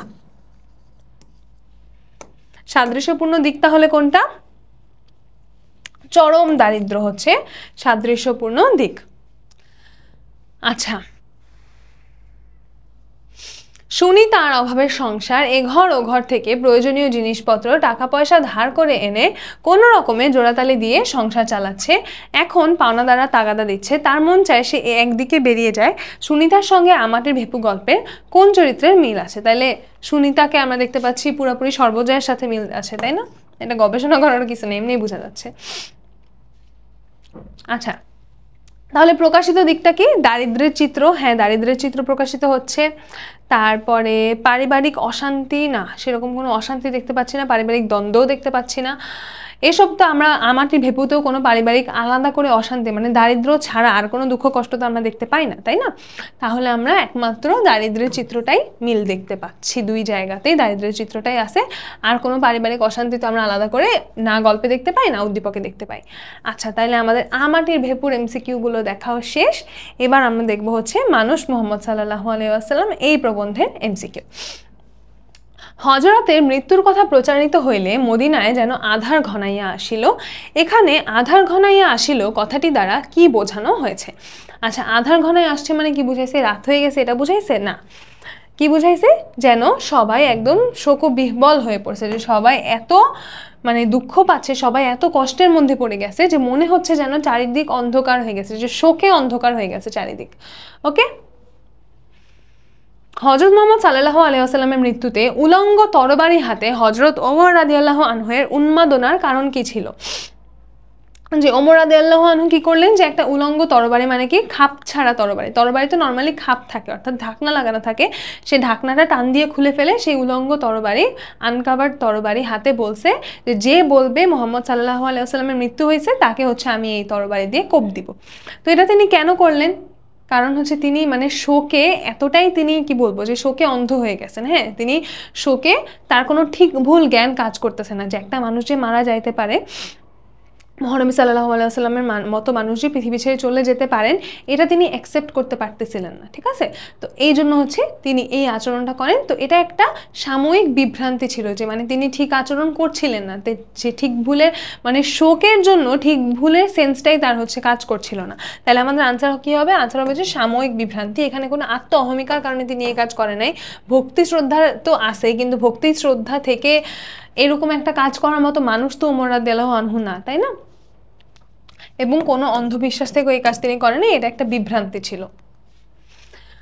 আচ্ছা, যে বলিবে হজরত মরিয়াছেন তাহার মাথা যাইবে, তাহলে এটা কোনটা প্রকাশ পাইছে? বিভ্রান্তি প্রকাশ পাইছে, ঠিক আছে, আর কোনো কিছু এখানে প্রকাশ পায় নাই। স্থিতধী মানে কি? যে খুব ধীর স্থির ঠান্ডা মাথার মানুষ। হযরত আবু বকর রাদিয়াল্লাহু আনহু রাসূলের প্রতি শ্রদ্ধা নিবেদনের সীমারেখা সৃষ্টি করেন। কিভাবে সীমারেখা সৃষ্টি করেন? শোকের মাতম মানে কেন করেন? শোকের মাতম থামাতে, বিশৃঙ্খলা দূর করতে, সকলের চেতনা ফেরাতে। শোকের মাতম তো তখন থামানো সম্ভব না, তাই না? এবং আবু বকর রাদিয়াল্লাহু আনহু নিজেও তখন শোকাহত ছিলেন। তো শোকের মাতম থামানো তার উদ্দেশ্য না, তার উদ্দেশ্য ছিল এই বিশৃঙ্খলাটা দূর করা এবং সকলের চেতনা যাতে ফিরে আসে, সবাই যাতে এইটা অ্যাটলিস্ট অ্যাকসেপ্ট করতে পারে যে হযরত মুহাম্মদ সাল্লাল্লাহু আলাইহি ওয়াসাল্লাম পৃথিবী ছেড়ে ইন্তেকাল করেছেন। তাহলে আমাদের আনসার কি হবে? আমাদের আনসার হবে 2 এবং 3। ছাগি দুগ্ধ, দুগ্ধ হবে এখানে, ঠিক আছে। দিয়া হযরতের তৃষ্ণা দূর করলেন। এটা কিন্তু আমরা আগেও পড়ছি, একটু আগে একটা উদ্দীপকে পড়ছি না? কে করছে বলতো? উম্মে মাবদ করছে, তাই না?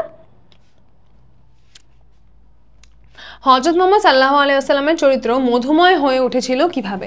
তার চরিত্র মধুময় হয়ে উঠেছিল সত্যের নিবিড় সাধনায়। এটা আমাদের বইয়ের লাইন, ঠিক আছে, যে সত্যের নিবিড় সাধনায় তার চরিত্র মধুময় হয়ে উঠেছিল।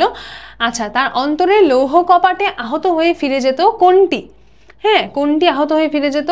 শত্রুর নিষ্ঠুরতা, যে শত্রু তার সাথে যতই নিষ্ঠুর আচরণ করত সেটা যেন তাকে মানসিকভাবে কোনো স্পর্শ করতে পারতো না। হ্যাঁ, তার অন্তরের লৌহ কপাটে আহত হয়ে ফিরে যেত, যে এটা তাকে তার যে ডিটারমিনেশন, তার যে একটা স্থির দৃষ্টি, যে তার একটা স্থির উদ্দেশ্য, সেটা থেকে কখনোই তাকে সরাইতে পারে নাই, ঠিক আছে। তাহলে শত্রুর যতই নিষ্ঠুরতা সেটা তার অন্তরের লৌহ কপাটে আহত হয়ে ফিরে যেত। এদের জ্ঞান দাও প্রভু, এদের ক্ষমা করো। এই যে এই বিখ্যাত প্রশ্ন আসছে আমার এসএসসি পরীক্ষায়, এটা আমার এখনো মনে আছে যে এখানে কি প্রকাশ পাইছে? ক্ষমাশীলতা, হ্যাঁ ক্ষমা তো করতেছে। সহনশীলতা, তাও তিনি সহন করতেছেন। মহানুভবতা, তাও হচ্ছে উদারতা। এখন মহানুভবতা আর উদারতার মধ্যে পার্থক্য কি ভাই? এটা কেমন প্রশ্ন? যাই হোক, মানে সব প্রশ্নের আনসার আমি কোনো না কোনো এক্সপ্লেনেশন বের করতে পারি। সেই 2020 সালের কত তারিখে আমার পরীক্ষা শুরু হয়েছিল আমি জানি না, মনে হয় 1 ফেব্রুয়ারি। সেই 2020 সালের 1 ফেব্রুয়ারি পরীক্ষার হলে এই প্রশ্ন আমার মনে উদয় হয়েছে যে এখানে আনসার যেটাই হোক এটার যুক্তি কি, আর বাকিগুলো হবে না কেন? এই প্রশ্নের উত্তর আমি আজও খুঁজে পাই নাই, কিন্তু আনসার দেওয়া আছে আমাদের এখানে মহানুভবতা, ঠিক আছে। তো এটা দেখো 3 বার রিপিট হয়েছে, তো তোমাদের কপাল ভালো থাকলে বা খারাপ থাকলে রিপিট হয়ে যেতে পারে। দাগায় দিয়ে আসবো মহানুভবতা, ঠিক আছে। সব প্রশ্ন top 10 questions science couldn't answer হচ্ছে যে মহানুভবতা আর উদারতার মধ্যে পার্থক্য কি আমিও জানি না। ওকে, মতিন মিয়া অফিসের সব কাজ যথাসময়ে সুন্দরভাবে করেন। বড় অফিসার তার প্রশংসা করলেও তার সহকর্মীরা প্রায় তাকে ঠাট্টা বিদ্রুপ করে। তিনি সবই নীরবে সহ্য করেন, কাউকে কিছু বলেন না। উদ্দীপকের মতিন চরিত্রের প্রকাশিত গুণটি হযরত মানুষ মুহাম্মদ সাল্লাল্লাহু আলাইহি ওয়াসাল্লাম রচনায় যে বাক্যে ফুটে উঠেছে সেটা কি? যে দেখো তিনি কি করছেন, যে তাকে যারা খারাপ আচরণ করতেছে, ঠাট্টা বিদ্রুপ করতেছে, সেগুলো তিনি সহ্য করে নিচ্ছেন, তাই না? কাউকে কিছু বলছেন না। তাহলে এদের জ্ঞান দাও প্রভু, এদের ক্ষমা করো, যে তাদের জন্য প্রার্থনা করার দিক থেকে বা মানে জিনিসটা সহ্য করে নেওয়ার দিক থেকে মিল দেখা যায়। সেই সত্যকে তিনি জীবনের শ্রেষ্ঠ সম্বল জ্ঞানে আশ্রয় করিয়াছিলেন। তাহলে কোন সত্য? অবশ্যই দ্বীন ইসলাম। সত্যকে প্রচার করতে গিয়ে হযরত মুহাম্মদ সাল্লাল্লাহু আলাইহি ওয়াসাল্লাম শত্রুর দ্বারা আক্রান্ত হলেও তার মধ্যে প্রকাশ পেয়েছে কি? প্রকাশ পেয়েছে অবিচল ধৈর্য প্রকাশ পেয়েছে, অবশ্যই ক্ষমা করার মতো ঔদার্য সেটাও প্রকাশ পেয়েছে, এছাড়াও তীক্ষ্ণ দূরদর্শিতাও প্রকাশ পেয়েছে। ওকে, মানুষ মুহাম্মদ সাল্লাল্লাহু আলাইহি ওয়াসাল্লাম প্রবন্ধে উল্লেখিত কোন যুদ্ধে হযরতের পরাজয় মিথ্যা গুজব ছড়িয়ে পড়ে? এটা হবে হচ্ছে খয়বরের যুদ্ধে, ঠিক আছে। মানুষ মোহাম্মদ সাল্লাল্লাহু আলাইহি ওয়াসাল্লাম প্রবন্ধে সুমহান প্রতিশোধ বলতে কি বোঝানো হয়েছে? সুমহান প্রতিশোধ বলতে প্রতিশোধ পরায়ণ বোঝানো হয়নি, প্রতিশোধ পরায়ণ বাদ দিয়ে যা আছে সেগুলোকে বোঝানো হয়েছে। যে মনে দিয়েছে বিষে ভরা বান, আমি দিই তারে বুক ভরা গান, কাটা পেয়ে তারে ফুল করে দান সারাটি জনম ভর। উক্তিটি মহানবী সাল্লাল্লাহু আলাইহি ওয়াসাল্লামের জীবনের কোন ঘটনাগুলো স্মরণ করিয়ে দেয়? তায়েফবাসীকে ক্ষমা, ইয়েস। সুমহান প্রতিশোধ, এটাও। এবং তার চরিত্রে সহজ স্বচ্ছ প্রকাশ, তাহলে 1 ও 2 হওয়ার কথা না? হ্যাঁ, 1 ও 2 হবে। যে মানে এখানে তো মূলত এই যে ক্ষমা করার যে বিষয়টা, প্রতিশোধ না নেওয়ার যে বিষয়টা, যে কেউ আমার ক্ষতি করলেও আমি তার প্রতি আমার মনের মধ্যে কোনো ধরনের বিরূপ অনুভূতি পুষে রাখবো না এবং তাকে আমি ক্ষমা করে দিব, এরকম একটা অনুভূতি হচ্ছে প্রকাশ পাইতেছে, তাই না? তাইলে 1 ও 2 হবে।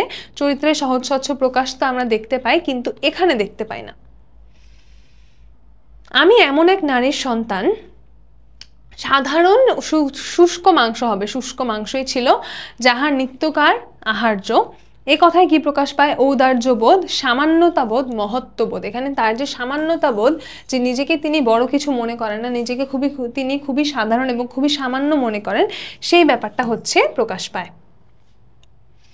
হযরত মুহাম্মদ সাল্লাল্লাহু আলাইহি ওয়াসাল্লাম শত্রুর আঘাতকে অম্লান বদনে সহিলেন কেন? যে শত্রুর আঘাতকে তিনি কেন সহ্য করে নিলেন? কেন সহ্য করে নিলেন বলো তো? তিনি সত্য প্রতিষ্ঠা করার জন্য শত্রুর আঘাতকে সহ্য করে নিলেন। আচ্ছা, এটার মানে অপশন ছাড়াটা কেন নাই আমি জানি না। মানুষ মোহাম্মদ সাল্লাল্লাহু আলাইহি ওয়াসাল্লাম প্রবন্ধে বর্ণিত কোন ঘটনা মহানবীর রাজনৈতিক দূরদর্শিতার পরিচায়ক? তার রাজনৈতিক দূরদর্শিতার পরিচায়ক থাকে হচ্ছে হুদায়বিয়ার সন্ধি।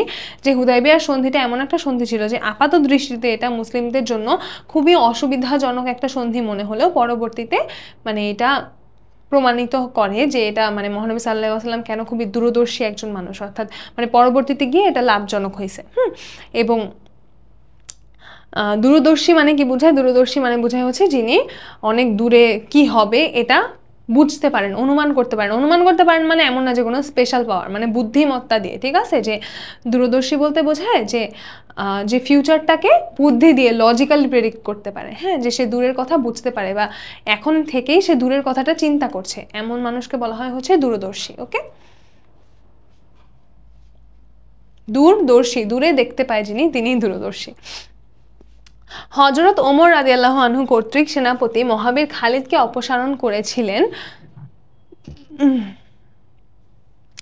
প্রথমত বিদ্রোহী মালিক ইবনে গোবায়রা পরাজিত হয়ে বশ্যতা স্বীকার করলেও খালিদ তাকে হত্যা করেন এবং তার স্ত্রী লায়লাকে বিবাহ করেন।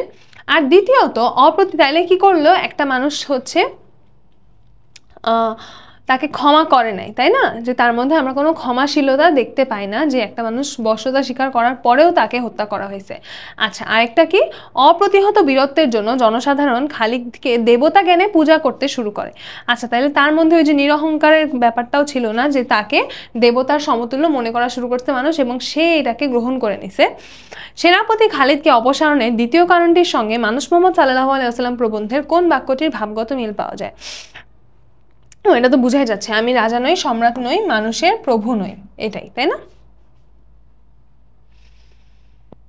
আচ্ছা, মানুষ মোহাম্মদ সাল্লাল্লাহু আলাইহি ওয়াসাল্লাম প্রবন্ধে বর্ণিত হযরত মুহাম্মদ সাল্লাল্লাহু আলাইহি ওয়াসাল্লামের কোন মানবীয় গুণের অভাব উদ্দীপকের সেনাপতি খালিদের মধ্যে পরিলক্ষিত হয়?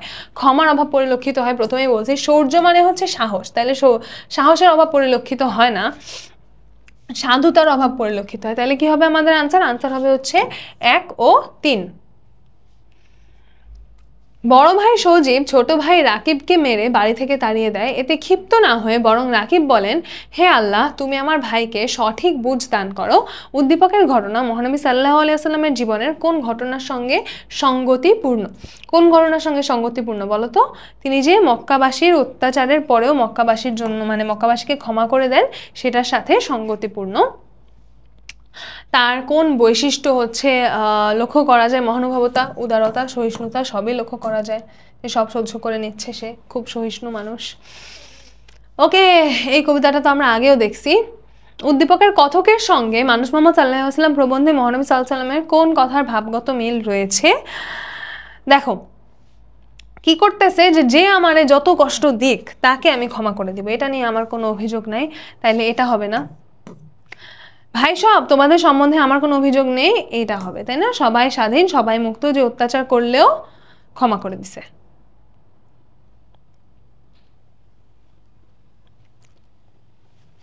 তুমি আঘাত করলেও আমি বলি তোমায় বন্ধু ভাই, তোমার সুখ কেমনে হবে সে পথ খুঁজি সর্বদাই, অনুচ্ছেদের চরণদ্বয়ের ভাবার্থ কোন রচনা? এটা তো চোখ বন্ধ করে দাগায় দেওয়া যায়, চোখ বন্ধ করে, তাই না? আচ্ছা, বিষয়বস্তুতে প্রকাশ পেয়েছে মহানুভবতা, হ্যাঁ তা প্রকাশ পাইছে। পরোপকারিতা, এই যে তোমার সুখ কেমনে হবে, আর তুমি আঘাত করলেও আমি বলি তোমায় বন্ধু ভাই, তাইলে তিনটাই হবে, তিনটাই হবে। এখানে 1 ও 2 কেন দেওয়া আছে? এই যে বলছে তোমার সুখ কেমনে হবে সে পথ খুঁজি সর্বদাই, তাহলে তিনটাই হবে। ওকে, তাহলে আমাদের মানুষ মোহাম্মদ সাল্লাল্লাহু আলাইহি ওয়াসাল্লাম পর্যন্ত শেষ। এবার আমরা চলে যাব নিম গাছে। চলো আমরা নিম গাছের এমসিকিউ গুলো দেখা শুরু করে দেই। আচ্ছা, শুরুতেই আমি তোমাদের আগেই বলছি যাদের এরকম ছদ্মনাম থাকবে তাদের ছদ্মনাম প্রকৃত নাম এই জিনিসগুলো আমাদের মনে রাখতে হবে। তাহলে বনফুলের প্রকৃত নাম হচ্ছে বলাইচাঁদ মুখোপাধ্যায়, ঠিক আছে? নিম গাছ গল্পে কি সিদ্ধ করার কথা উল্লেখ আছে? তোমরা যদি গল্পটা পড়ো দেখবা নিমের ছাল সিদ্ধ করার কথা বলা হয়েছে, ঠিক আছে? আচ্ছা, কবিরাজরা প্রশংসায় পঞ্চমুখ, কেন তারা প্রশংসায় পঞ্চমুখ? কবিরাজরা কি করে বলতো? কবিরাজরা কিন্তু চিকিৎসা করে, তো যার হচ্ছে এরকম ঔষধি গুণ আছে তার জন্যই কবিরাজরা প্রশংসায় পঞ্চমুখ হবে। তাহলে নিম গাছ উপকারী দেখে কবিরাজরা প্রশংসায় পঞ্চমুখ। নিম গাছের প্রশংসায় কবিরাজরা পঞ্চমুখ কারণ নিমের হাওয়া স্বাস্থ্যের জন্য ভালো, ইয়েস। ডাল দাঁত ভালো রাখে, তাও সই। আর পাতা যকৃতের জন্য উপকারী, হ্যাঁ সবগুলাই সঠিক। তাহলে কি হবে আনসার? 1, 2 ও 3, ঠিক আছে? ওকে। নিম গাছ বাড়ির পাশে গজালে বিজ্ঞরা খুশি হন কেন? উপকারী দেখে খুশি হন, আর কেন খুশি হবেন, তাই না? আচ্ছা, নিম গাছ গল্পে কবি চরিত্রটিকে নতুন ধরনের লোক বলা হয়েছে কেন? তাকে কেন নতুন ধরনের লোক বলা হয়েছে? কারণ সবাই নিম গাছকে যেরকম একটা উপকারী, মানে কোনো একটা উপকারী জিনিস হিসাবে দেখতেছে যে আমার কাজে লাগতেছে তাই আমি ওকে পছন্দ করতেছি, কিন্তু এই লোকটা এসে নিম গাছকে নিম গাছের নিজের অস্তিত্বের জন্যই পছন্দ করছে, যে বা এটাকে দেখতে কত সুন্দর লাগছে, ঠিক আছে? তাহলে কি হবে? নিমের ফুল ও পাতার প্রশংসা করার কারণে হচ্ছে তাকে নতুন ধরনের লোক বলা হলো, কারণ এতদিন আশেপাশে যারা লোকেরা মানুষেরা ছিল তারা কেউই এরকম ছিল না, ঠিক আছে? তারা সবাই হচ্ছে শুধুমাত্র নিজেদের প্রয়োজনে ব্যবহার করতে পারলেই খুশি। এক ঝাঁক নক্ষত্র নেমে এসেছে যেন নীল আকাশ থেকে সবুজ সায়রে। এখানে নক্ষত্র বলতে কি বোঝানো হয়েছে? এখানে নক্ষত্র বলতে হচ্ছে নিম গাছের যে ফুলগুলো আছে সেই ফুলগুলাকে হচ্ছে নক্ষত্র বলা হয়েছে। আচ্ছা, তারপরে কি এখানে সবুজ সায়র বলতে কি বোঝানো হয়েছে? সবুজ সায়র বলতে কিন্তু নিমের পাতাগুলাকে বোঝানো হয়েছে, তাই না? পাতাই তো সবুজ রঙের হয়, এটা তো খুবই ইজি একটা জিনিস। তারপরে কি বলা, তারপরে কি আছে দেখি, নিম গাছ গল্পের শিকড় কি অর্থে ব্যবহৃত হচ্ছে? শিকড় কি বলা হয়েছে বলতো? যে শিকড় হচ্ছে অনেক দূর চলে গেছে, তাই না? যে নিম গাছের শিকড় অনেক দূর চলে গেছে, তাই ওই লোকটার সাথে চলে যেতে ইচ্ছা করলেও নিম গাছ ওই লোকটার সাথে চলে যেতে পারতেছে না। এবং ওদের বাড়ির যে গৃহকর্মে নিপুণা লক্ষ্মী বউ তারও ঠিক একই দশা। তাইলে এখানে এই যে কেন সে, মানে গৃহকর্মে নিপুণা লক্ষ্মী বউটা কেন চলে যেতে পারতেছে না? ওর যে সংসারের সাথে যে বন্ধনে জড়ায় গেছে সেই বন্ধনের কারণে, তাইলে সাংসারিক বন্ধনের কারণে হচ্ছে সে চলে যেতে পারতেছে না। আচ্ছা, এই এক দশা বলতে, এই এক দশা শব্দটি নিম গাছ ও লক্ষ্মী বউকে সমর্থন করে, মানে কি? মানে ওদের যে এক দশা, ওদের কোন জিনিসটার এক দশা? কোন জিনিসটার এক দশা বলতো? উপকারী মনোভাব, হ্যাঁ সেটা ঠিক আছে, কিন্তু এক দশা বলতে কিন্তু উপকারী মনোভাবকে বোঝানো হয় নাই। প্রশংসা প্রাপ্তি, ওরা প্রশংসা তো পায় না। নিরহংকারী চেতনা, এটাও না। কি হবে? জীবনধারা, যে ওদের দুজনের জীবনধারাটা একই রকম, ঠিক আছে? ওদের জীবনের দশাটা একই রকম, যে সবার জন্য সে তারা করে যাচ্ছে কিন্তু বিনিময়ে নিজেরা কিছুই পাচ্ছে না। ওকে, আচ্ছা, এখানে যে দশার কথা বোঝানো হয়েছে অবহেলিত, অবশ্যই যত্নাকাঙ্ক্ষী না। যত্নাকাঙ্ক্ষী তারা তো কারো যত্ন নিজেরা এক্সপেক্ট করে না। উচ্চাকাঙ্ক্ষী, উচ্চাকাঙ্ক্ষা কোত্থেকে আসবে ওদের মধ্যে? তাহলে কি হবে? অবহেলিত হবে, তাই না? নিম গাছ কোন ধরনের রচনা? এটা হচ্ছে একটা প্রতীকী গল্প। প্রতীকী গল্প মানে কি? যে কোনো একটা, যে একটা জিনিস বোঝানো হচ্ছে আরেকটা জিনিস দিয়ে, তাইলে যেই জিনিসটা দিয়ে বোঝানো হচ্ছে, অর্থাৎ এখানে নিম গাছটাকে দিয়ে এই লক্ষ্মী বউটার কথা বোঝানো হচ্ছে, তাহলে নিম গাছটা হচ্ছে এখানে প্রতীক হিসাবে কাজ করে। তো এরকম যদি কোনো গল্প থাকে তাকে আমরা বলি হচ্ছে প্রতীকী গল্প, ঠিক আছে? আচ্ছা, নিম গাছ প্রতীকের সূত্রে লেখক মূলত কি দেখিয়েছেন? নারীর আত্মত্যাগ দেখিয়েছেন। ওকে, রনক দুটি টিয়া পাখি এনে খাঁচায় রেখে পুষতে থাকে। পাখি দুটি খাঁচা মুক্ত হওয়ার চেষ্টা করলেও পারে না। উদ্দীপকের সঙ্গে কার মানে উদ্দীপকের এই টিয়া পাখির সাথে কার মিল লক্ষ্য করা যায়? লক্ষ্মী বউয়ের মিল লক্ষ্য করা যায়, তাই না? আচ্ছা, তুমি সুন্দর তাই চেয়ে থাকি প্রিয়, সে কি মোর অপরাধ। উদ্দীপকের ভাবার্থ নিম গাছ গল্পের কোন চরিত্রে প্রকাশ পেয়েছে? একটা চরিত্রে প্রকাশ পেয়েছে, সেটা কি? সেটা হচ্ছে আমাদের কবির চরিত্র।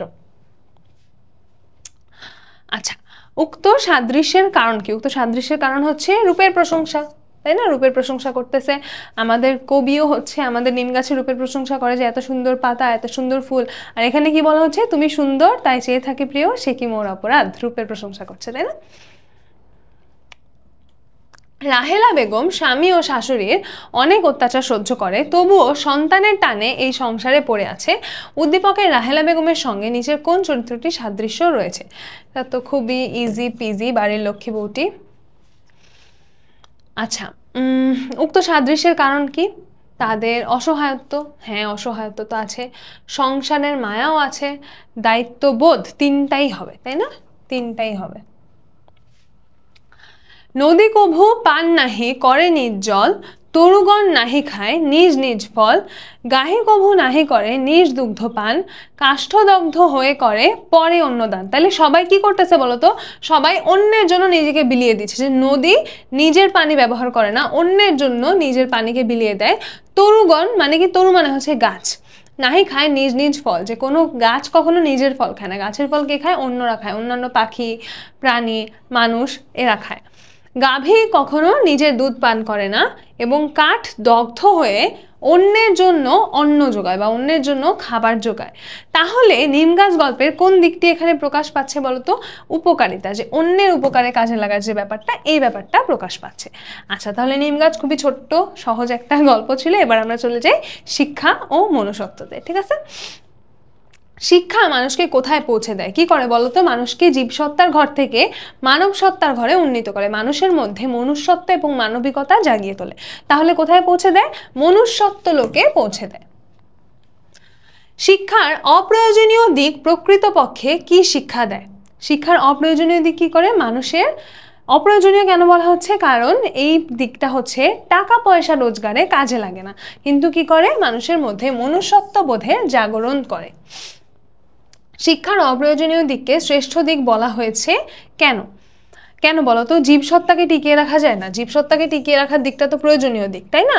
শিক্ষা লাভের মাধ্যমে মনুষ্যত্ব জাগ্রত করা যায়, এই জন্য হচ্ছে বলা হচ্ছে এটা শ্রেষ্ঠ দিক। আচ্ছা, জীবনকে উপভোগ্য করে তুলতে অনন্য অবদান রাখে। আচ্ছা হ্যাঁ, এটাও হতে পারে। অপ্রয়োজনীয় দিক কি হচ্ছে তার শ্রেষ্ঠ দিক? আচ্ছা, জীবনকে উপভোগ্য করে তুলতে অনন্য অবদান রাখে, এটাই দাগাও তোমরা এখানে, যেহেতু আনসার এটা দেওয়া আছে তাহলে আমরা এটাই দিব। ওকে,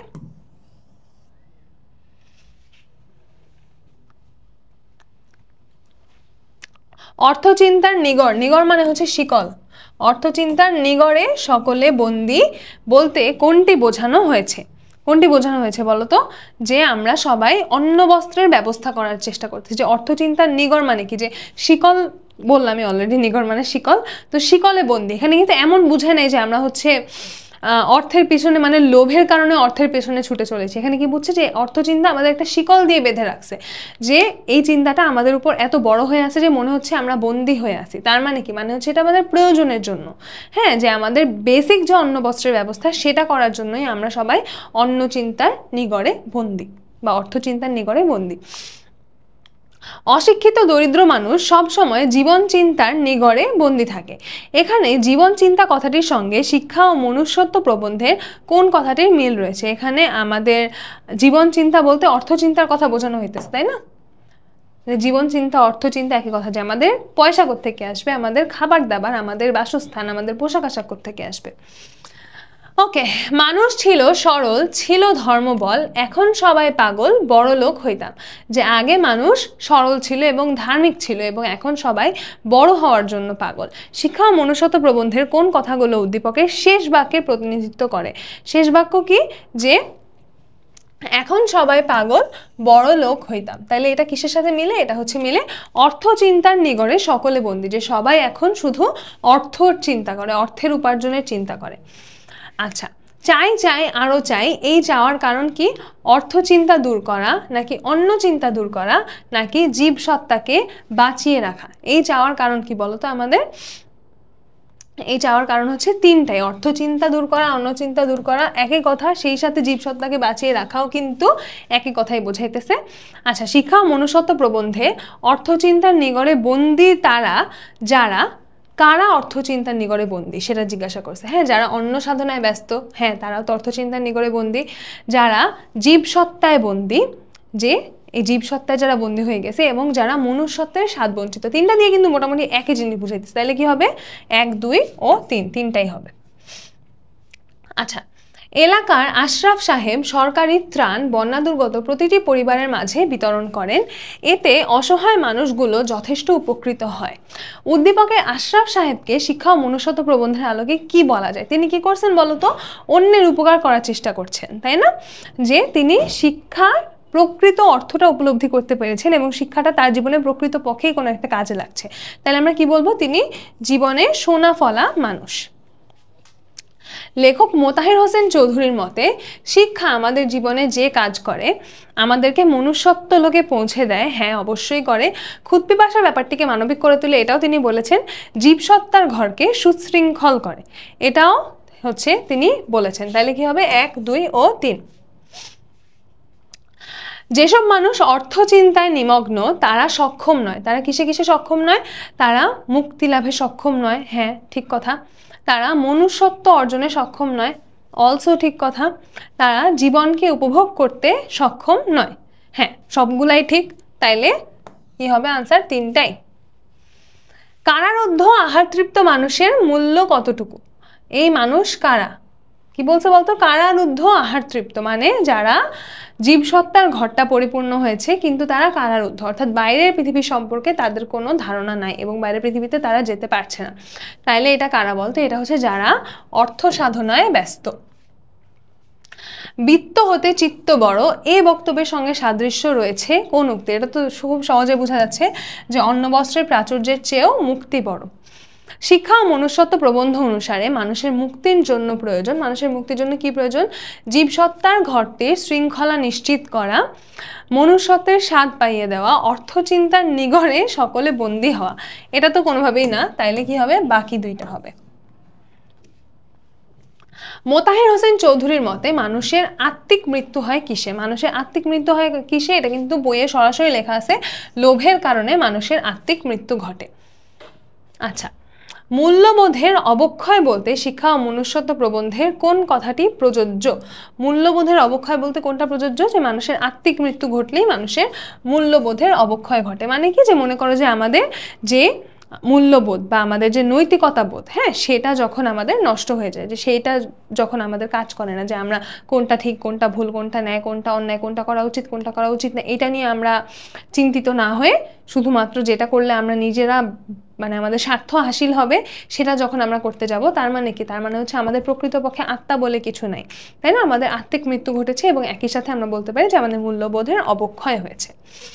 ওকে, অনুভূতি কি বলতেছি আল্লাহ, অনুভূতির জগতে মানুষ ফতুর হয়ে পড়ে কেন? লোভের ফলে তার আত্মিক মৃত্যু ঘটলে অনুভূতির জগতে মানুষ ফতুর হয়ে পড়ে। এগুলো বইয়ের লাইন, ঠিক আছে? বইটা একটু ভালো করে দেখতে হবে। শিক্ষা ও মনুষ্যত্ব প্রবন্ধের উদ্দেশ্য কি? নামটা কি? শিক্ষা ও মনুষ্যত্ব। তাইলে এখানে কোনটা মিলে? শিক্ষার সঙ্গে মূল্যবোধের সম্পর্ক নির্ণয় হচ্ছে আমাদের শিক্ষা ও মনুষ্যত্ব প্রবন্ধের উদ্দেশ্য। হরিদাস মণ্ডল সামান্য বেতনের কর্মচারী, অফিসে উপরি উপার্জনের সুযোগ থাকলেও তিনি তা করেন না, বরং অফিস শেষে টিউশনি করে বাড়তি উপার্জন করেন। তাহলে তিনি কি করছেন বলতো? তার জীবনে কিন্তু শিক্ষা সোনা ফলাতে পেরেছে এবং তিনি মানে সুযোগ থাকা সত্ত্বেও তিনি কিন্তু শুধুমাত্র অর্থের পিছনে ছুটছেন না। হ্যাঁ, আচ্ছা, তারপর কি বলা হয়েছে? যে উদ্দীপকে হরিদাস মণ্ডলের ক্ষেত্রে শিক্ষা ও মনুষ্যত্ব প্রবন্ধের যে কথাটি প্রযোজ্য, শিক্ষা তার জীবনে সোনা ফলিয়েছে, ইয়েস, শিক্ষা তার বাইরের ব্যাপার না, শিক্ষা তার বাইরের ব্যাপার না, কারণ বাইরের ব্যাপার হলে কিন্তু তিনি কখনোই এভাবে মানে উপরি উপার্জনের সুযোগ থাকলেও সেটা ছেড়ে দিতেন না, তাই না? তাহলে বাইরে বাইরে তো শিক্ষা দেখানোই যায়, কিন্তু শিক্ষা শুধুমাত্র তার বাইরের ব্যাপার না, এই জন্যেই তিনি একটা অসৎ কাজ করার সুযোগ থাকতেও সেই কাজটা করছে না, কারণ তিনি প্রকৃতপক্ষে শিক্ষিত একজন মানুষ। শিক্ষা তার অন্তরের ব্যাপার, ইয়েস। তাইলে কি হবে? 1 ও 3। আচ্ছা, বই পড়া ও শিক্ষা ও মনুষ্যত্ব প্রবন্ধ দুটির ঐক্য রয়েছে নিম্নোক্ত বিবেচনায়। আচ্ছা, বই পড়া তো আমরা সবাই পড়ছি, তাই না? এখন বই পড়া, শিক্ষা ও মনুষ্যত্ব, এই দুইটা কিন্তু অনেকটা সিমিলার কথাবার্তা বলা হয়েছে, তাই না? তো বলছে যে এদের মধ্যে ঐক্য আছে কিসে? জ্ঞান চর্চায়। হ্যাঁ, দুই জায়গায় আমরা দেখতে পাই জ্ঞান চর্চা নিয়ে অনেক কথা বলা হয়েছে। সাহিত্য চর্চায়, আমাদের বই পড়াতে কিন্তু সাহিত্য চর্চার কথা বলা হয়েছে, ইয়েস। কিন্তু শিক্ষা ও মনুষ্যত্বতে কিন্তু সাহিত্য চর্চা নিয়ে অতটা মানে গুরুত্ব আরোপ করা হয় না। আত্মার মুক্তি, হ্যাঁ, আত্মার মুক্তি নিয়ে দুই জায়গায় কথা বলা হয়েছে, তাহলে আমরা কি বলবো? 1 ও 3। আচ্ছা, বাবার কষ্টার্জিত টাকায় পড়ালেখা করে রাউফুন আজ প্রকৌশলী। দরিদ্র বাবার কষ্টকে সে মনে রেখেছে, তাই বাবার মতো দরিদ্র অন্য আত্মীয়দেরও সে সহযোগিতা করে চলেছে। উদ্দীপকে শিক্ষা ও মনুষ্যত্ব প্রবন্ধের আলোকে রাউফুনের মধ্যে শিক্ষার কোন দিকটি স্পষ্ট হয়ে উঠেছে? তাহলে দেখো, প্রয়োজনের দিক কোনটা? প্রয়োজনের দিক হচ্ছে যদি কেউ শুধুমাত্র অর্থ উপার্জনের কথা চিন্তা করে, শুধুমাত্র স্বার্থ উদ্ধারের কথা চিন্তা করে, সেটা হচ্ছে প্রয়োজনের দিক, তাই না? তাইলে এখানে কোন দিকটা ফুটে উঠছে? ওই প্রয়োজনের দিকের বাইরেও যখন কারোর মধ্যে সত্যিকারের মনুষ্যত্বটা জাগ্রত হয়, সেটা হচ্ছে অপ্রয়োজনের দিক। তাহলে অপ্রয়োজনের দিকটা হচ্ছে এখানে ফুটে উঠেছে। আচ্ছা, উক্ত দিক আমাদের শেখায় মানুষ হতে, মানবিক হতে, কিন্তু ধনী হতে কিন্তু শেখায় না। তাহলে কি হবে? 1 ও 2। আচ্ছা, ব্যবসায়ী সামাদ সাহেবের ছেলে রিক প্রকৃত শিক্ষা অর্জন করতে চায়, কিন্তু তার পিতা চান ছেলে কোনো মতে একটি সার্টিফিকেট অর্জন করে অর্থ উপার্জনের জন্য তার ব্যবসা দেখাশোনা করুক। উদ্দীপকের রিকের মানসিকতার সঙ্গে শিক্ষা ও মনুষ্যত্ব প্রবন্ধের সাদৃশ্যপূর্ণ দিক হচ্ছে যে রিক কি চায়? রিক চায় হচ্ছে প্রকৃত শিক্ষা অর্জন করতে। তাহলেও কি চায়? ও মানব সত্তার যে ঘর, সেই ঘরে উন্নীত হতে চায়, তাই না? আচ্ছা, তারপরে যদি আসি, হ্যাঁ, উদ্দীপকের সামাদ সাহেবকে আমরা তাহলে কি বলতে পারি? যে তিনি অর্থ সাধনাকে জীবন সাধনা মনে করেন। হ্যাঁ, করেন, ঠিক। তার জীবনে শিক্ষার প্রয়োজনীয় দিক অনুপস্থিত, যে শিক্ষার প্রয়োজনীয় যে দিক সেটা তার জীবনে অনুপস্থিত। এখন শিক্ষার প্রয়োজনীয় দিক মানে কি? শিক্ষার প্রয়োজনীয় দিক মানে হচ্ছে টাকা পয়সার দিক, এটা তো অনুপস্থিত না, তাই না? কিন্তু এটাই চাচ্ছেন যে তার ছেলে অর্থ উপার্জন করুক, তাইলে এটা কিন্তু হবে না। বুঝতে পারছো? যে প্রয়োজনের যে দিক বলতেছে সেটা অনুপস্থিত, কিন্তু সেটা কি অনুপস্থিত? না, সেটা অনুপস্থিত না, সেটা উপস্থিত। কারণ তিনি চাচ্ছেন যে তার ছেলেটা টাকা ইনকাম করুক। তিনি ছোট জিনিসের মোহে বড় জিনিস হারাতে দুঃখ করেন না, এটাও সঠিক। ছোট জিনিসটা কি? এই অর্থ উপার্জন। আর বড় জিনিসটা কি? প্রকৃত শিক্ষা। বড় জিনিসটা হচ্ছে মনুষ্যত্ববোধ, বড় জিনিসটা হচ্ছে মানুষের আত্মিক যে মুক্তি, সেটা। তাহলে আমাদের আনসার কি হবে? আনসার হবে 1 ও 3। জনাব কলিমুল্লাহ ঘুষ ও দুর্নীতিকে প্রশ্রয় না দিয়ে নিষ্ঠার সঙ্গে নিজের দায়িত্ব ও কর্তব্য পালন করেন। তিনি মনে করেন অর্থবিত্ত নয়, মান সম্মান আর মনের শান্তি আসল সম্পদ। উদ্দীপকের কলিমুল্লাহর মতের সঙ্গে শিক্ষা ও মনুষ্যত্ব প্রবন্ধের সাদৃশ্যপূর্ণ বাক্য কোনটি? আচ্ছা, তিনি কি মনে করেন? যে অর্থবিত্তের চেয়ে মান সম্মান আর মনের শান্তি হচ্ছে আসল। আচ্ছা, তাহলে এটা বুঝাই যাইতেছে যে অন্ন বস্ত্রের প্রাচুর্যের চেয়েও মুক্তি বড়, এটা হচ্ছে সাদৃশ্যপূর্ণ লাইন। উদ্দীপকের কলিমুল্লাহর চরিত্রে শিক্ষা ও মনুষ্যত্ব প্রবন্ধের যে দিকটি প্রতিফলিত হয়েছে তা হচ্ছে লেফাফা দুরস্তি। লেফাফা দুরস্তি না, লেফাফা দুরস্তি মানে কি? লেফাফা দুরস্তি মানে হচ্ছে বাইরের ঠাঁট বজায় রেখে চলা। মানে আমার ভিতরের অবস্থা যাই হোক, আমি বাইরে দেখালাম যে আমি খুব ফিটফাট, খুব মানে স্মার্ট, খুব বড় লোক, এরকম। ওই যে বলে না যে বাইরে ফিটফাট ভিতরে সদরঘাট, ওইটা হচ্ছে লেফাফা দুরস্তি, ঠিক আছে? তাহলে এটা তো আমরা দেখতে পাই না। আমরা কি দেখতে পাই? মনুষ্যত্ববোধ দেখতে পাই এবং মূল্যবোধ দেখতে পাই। তাহলে আমরা আনসার কি করবো? আনসার করবো আমরা 2 ও 3। ওকে, তাইলে আমাদের শিক্ষা ও মনুষ্যত্ব পর্যন্ত শেষ। এবার আমরা চলে যাই প্রবাস বন্ধুতে। চলো শুরু করি আমাদের প্রবাস বন্ধুর এমসিকিউ। প্রবাস বন্ধুতে আমাদের ক্যারেক্টারগুলো কি তোমাদের মনে আছে? আমাদের একদম যে চরিত্রটা সম্পর্কে আমরা সবচেয়ে বেশি দেখতে পাই প্রবাস বন্ধু গল্পে, অর্থাৎ প্রবাস বন্ধু যে থাকে তার নাম কি? তার নাম থাকে হচ্ছে আব্দুর রহমান। বিশাল দেহি একটা লোক, এবং তার চরিত্রের মধ্যে আমরা কি কি দেখতে পাই? খুবই অতিথিপরায়ণ একজন মানুষ এবং খুবই নম্র বিনয়ী একজন মানুষ, যে এত বিশালদেহী হওয়া সত্ত্বেও তার মধ্যে খুবই একদম নম্র স্বভাবের পরিচয় আমরা দেখতে পাই। তারপর তার মধ্যে আমরা দেশপ্রেম দেখতে পাই, যে তার যে দেশ পানশি, সেই পানশির প্রতি তার অনেক অগাধ ভালোবাসা। তো আমরা পড়াশোনা শুরু করি। কাবুল থেকে খাজামোল্লা গ্রামের দূরত্ব কত দূর? দূরত্ব হচ্ছে 2.5 মাইল, ঠিক আছে? দেখো এটা অনেকবার আসছে, তো এটা আমরা একটু মনে রাখবো যে কত দূরে, 2.5 মাইল দূরে। হরফন মৌলা মানে কি? হরফন মৌলা শব্দের অর্থ হচ্ছে যে সকল কাজের কাজে, অর্থাৎ যে সব ধরনের কাজ করতে পারে। একটা হিন্দিতে একটা গান আছে হরফন মৌলা, তো এই হরফন মৌলা মানে হচ্ছে যে সব কাজ করতে পারে, সকল কাজের কাজই। ঠিক আছে, আচ্ছা সেম প্রশ্ন দুইবার চলে আসছে। লেখক আব্দুর রহমানের ঠোঁট দুটো দেখতে পাননি, কারণ আব্দুর রহমান কেন মাস্ক পরতো দেখে? না, আব্দুর রহমান হচ্ছে এভাবে নিচের দিকে তাকায় থাকতো, ঠিক আছে, মানে চোখ তুলে চেহারার দিকে তাকাইতো না। তো এটা কি? এটা হচ্ছে ওদের একটা আফগান একটা সংস্কার, ঠিক আছে, ওদের একটা আদব এরকম আচরণ করা, যে চোখ তুলে মুরব্বীদের দিকে তাকায় না। তাইলে আফগান সংস্কার মানে দেখে সে সবসময় ভাবে কার্পেটের দিকে নিচু হয়ে তাকায় থাকতো। এই জন্য হচ্ছে আমাদের লেখক কখনো আব্দুর রহমানের ঠোঁটগুলা দেখতে পাননি। আচ্ছা, রাইফেল চালানোর কথা শুনে আব্দুর রহমান একগাল হাসি প্রমাণ করে। সে মানে রাইফেল চালানোর কথা শুনে একটা এরকম একটা হাসি দিচ্ছে, কেন? তার কাছে এটা কোনো ব্যাপারই না, সে খুব ইজিলি পারে। তাহলে এখানে কি প্রকাশ পায়? এখানে তার সাবলীলতা প্রকাশ পায়, যে রাইফেল চালাতে সে খুবই সাবলীল। ঠিক আছে, ওকে।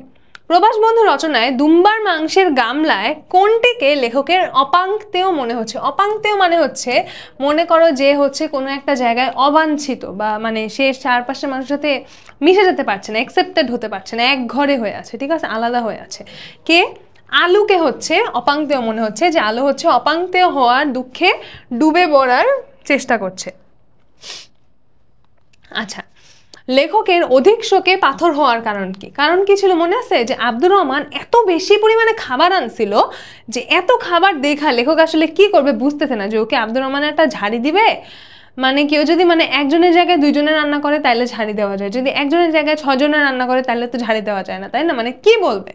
এই জন্য সে অধিক শোকে পাথর হয়ে গেছে। তারপরে কি? কাবুলের চা, এটা বইয়ে দেওয়া আছে যে সবুজ রঙের হয়, পেয়ালায় ঢাললে ফিকে হলুদ রঙের দেখা যায়, এবং এই চায়ে দুধ দেওয়া হয় না। 3টাই সঠিক, ঠিক আছে। চা খাওয়া শেষ করে আব্দুর রহমান ওই জায়গাটা থেকে কিছুক্ষণের জন্য বেরিয়ে যায়। কতক্ষণের জন্য বেরিয়ে যায়? সে 10 মিনিটের জন্য বেরিয়ে যায়, ঠিক আছে। গত ডিসেম্বরে সিলেটের বিছানাকান্দি বেড়াতে গিয়েছিলাম। সেখানে নীল আকাশ, পাহাড়ি ঝর্ণা হতে প্রবাহিত স্বচ্ছ শীতল পানি, পাথরের উপর দিয়ে বয়ে চলার দৃশ্য মনকে চঞ্চল করে তোলে।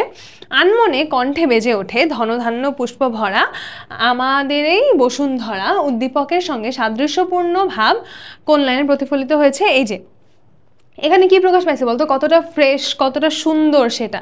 তো এটার সাথে এখানে মিলে হচ্ছে যে সে হাওয়া দম নিয়ে বুকে ভরবেন, তাতে একরতি ধুলো নেই বালু নেই। যে সৌন্দর্যটা, যে কত সুন্দর, প্রকৃতিটা কতটা অসাধারণ, সেটা প্রকাশ পাচ্ছে 2 জায়গায়, ঠিক আছে। এই জন্য হচ্ছে এখানে কি হবে? Second option. ওকে। লেখক শীতকালটা পানশিরে কাটাতে চেয়েছিলেন কেন? কারণ আব্দুর রহমান বলে যে পানশিরে হচ্ছে কত সুন্দর, সেখানে হচ্ছে অনেক সুন্দর বরফ পড়ে, তুলার মতো বরফের একদম লেয়ার জমে যায়। তো তখন হচ্ছে জানালার পাশে বসে বসে বরফ দেখতে খুব ভালো লাগে। তো তখন হচ্ছে লেখক বলেন ঠিক আছে আমি পানশিরেই কাটাবো। তারপর আব্দুর রহমান বলে সে তো খুব আনন্দের বাত হবে, খুব খুশির বাত হবে। তখন বলে আমি খুশির জন্য না, আমার প্রাণ বাঁচানোর জন্য বলতেছি, কারণ তুমি যদি সারা শীতকাল হচ্ছে জানলার পাশে বসে থাকো তাহলে আমার কি হবে? তাহলে আমাকে মানে কে বাঁচায় রাখবে? তুমি তো আমাকে রক্ষা করবা, তুমি তো আমাকে বাঁচায় রাখবা, রান্না বান্না করে খাওয়াবা। তো তাইলে আমার প্রাণটা বাঁচানোর জন্য আমি পানশিরে থাকবো, তোমার জানলার পাশে বসে থাকতে হবে না। হ্যাঁ, তাইলে কেন? প্রাণ বাঁচানোর জন্য। এটা সে একটু যোগ করে বলছে, আর কেমন না যে সত্যি সত্যি প্রাণ বাঁচানোর জন্য। সে বড় খুশির বাত হবে হুজুর। লেখককে আব্দুর রহমান এই কথা কেন বলেছিলেন? যে লেখক শীতকালটা পানশিরেই কাটাবেন, এটা যখন সে রাজি হয়েছে যে ঠিক আছে তুমি যখন বলতেছো আমি শীতকালটা পানশিরেই কাটাবো, তখন হচ্ছে আব্দুর রহমান খুব খুশি হয়ে বলছে সে তো বড় খুশির বাত হবে হুজুর। ওকে। আমার বাড়ি যাইও ভ্রমর, বসতে দেব পীরে, জলপান যে করতে দেব শালি ধানের চিরে। প্রবাস বন্ধু গল্পে আব্দুর রহমানের যে চারিত্রিক বৈশিষ্ট্য উদ্দীপকে প্রাসঙ্গিক, যে এখানে আমরা কি দেখতে পাচ্ছি বলো তো? একটা অতিথি পরায়ণ আচরণ দেখতে পাচ্ছি না? যে একজনকে আমি ইনভাইট করতেছি যে তুমি আমার বাসায় আসো, আমার বাসায় আসলে আমি তোমাকে কি করব? তোমাকে পীড়ায় বসতে দিব, তোমাকে জলপান করতে দিব, শালি ধানের চিরে দেবো। এই যে কিভাবে কিভাবে তাকে মেহমানদারি করবে সেগুলো বলতেছে, তাই না? তাহলে আব্দুর রহমানের যে চারিত্রিক বৈশিষ্ট্য পাওয়া যায় তা হলো কি? সৌজন্যবোধ। হ্যাঁ, সৌজন্যবোধ পাওয়া যাচ্ছে। আর কি পাওয়া যাচ্ছে? অতিথি পরায়ণতা। এই 2টাই পাওয়া যাচ্ছে। কর্মদক্ষতা অতটা প্রকাশ ঘটছে না। তাহলে কি হবে? 1 ও 2। আচ্ছা, বৃদ্ধ মায়ের দেখভালের দায়িত্ব দিয়েছিল কাজের মেয়ের উপর। বাসা ফাঁকা পেয়ে বৃদ্ধার উপর নির্যাতন করে বাসার মূল্যবান জিনিসপত্র নিয়ে সে পালিয়ে যায়। কে পালিয়ে যায়? কাজের মেয়েটা পালিয়ে যায়। ঠিক আছে, আব্দুর রহমানের কোন উক্তিতে উদ্দীপকের কাজের মেয়ের মানসিকতার বিপরীত দিক ফুটে উঠেছে? মানে কোনটা অমিল, যে কাজের মেয়েটা যেটা করছে আব্দুর রহমানেরটা সেটা অপোজিট। ঠিক আছে, আমার রান্না হুজুরের পছন্দ হয়নি। আচ্ছা, এই লাইনটা আব্দুর রহমান কিন্তু তার মধ্যে যে ওই লোকটার প্রতি যে স্নেহ, আতিথেয়তা, এই ধরনের একটা অনুভূতি থেকে বলছে। হ্যাঁ, তাহলে কাজের মেয়ের যে আচরণ সেটার অপোজিট হচ্ছে এই আচরণটা, যে হ্যাঁ আপনি তো আমার রান্না পছন্দই করছেন না, খেতেই চাচ্ছেন না। কারণ কি? আব্দুর রহমান চাচ্ছে যে এই লোকটা তার খাবারটা খুশি হয়ে পছন্দ করে খাক, তাহলে এটা অপোজিট। আচ্ছা, সে বড় খুশিবাদ হবে হুজুর, যে সে যখন তাকে নিজের গ্রামে আমন্ত্রণ জানাচ্ছে এবং লোকটা রাজি হচ্ছে, তখন সে বলছে যে সেটা খুব আনন্দের কথা হবে। তার মানে কি? যে সেই মানুষটাকে আতিথেয়তা করতে চাচ্ছে, তার সেবা যত্ন করতে চাচ্ছে। তাহলে এটাও ওই কাজের মেয়ের বিপরীত। তবে ভালো করে খেলেন না কেন, এটা সে কেন বলছে? কারণ সে চাচ্ছে যে এই মানুষটা ভালো করে খাক, তাইলে এটাও বিপরীত, তাই না? তাহলে তিনটাই কিন্তু বিপরীত। রূপের নাইতো শেষ তোমার আমার প্রিয় জন্মভূমি, ভালোবাসি সবুজের সমারোহ, সত্যিই অপরূপ তুমি। উদ্দীপকের সঙ্গে কোন রচনাটির সাদৃশ্য রয়েছে? কোন রচনাটির বলতো? আমাদের প্রবাস বন্ধু রচনার, যে আমাদের মাতৃভূমিকে নিয়ে খুব প্রশংসা করা হচ্ছে, মাতৃভূমির রূপের প্রশংসা করা হচ্ছে। আচ্ছা, কোন দিক থেকে সাদৃশ্যপূর্ণ বলো তো? এখানে কিন্তু স্মৃতি কাতরতা ফুটে উঠে নাই, তাই না? শুধুমাত্র ভালোবাসার দিকটা ফুটে উঠছে।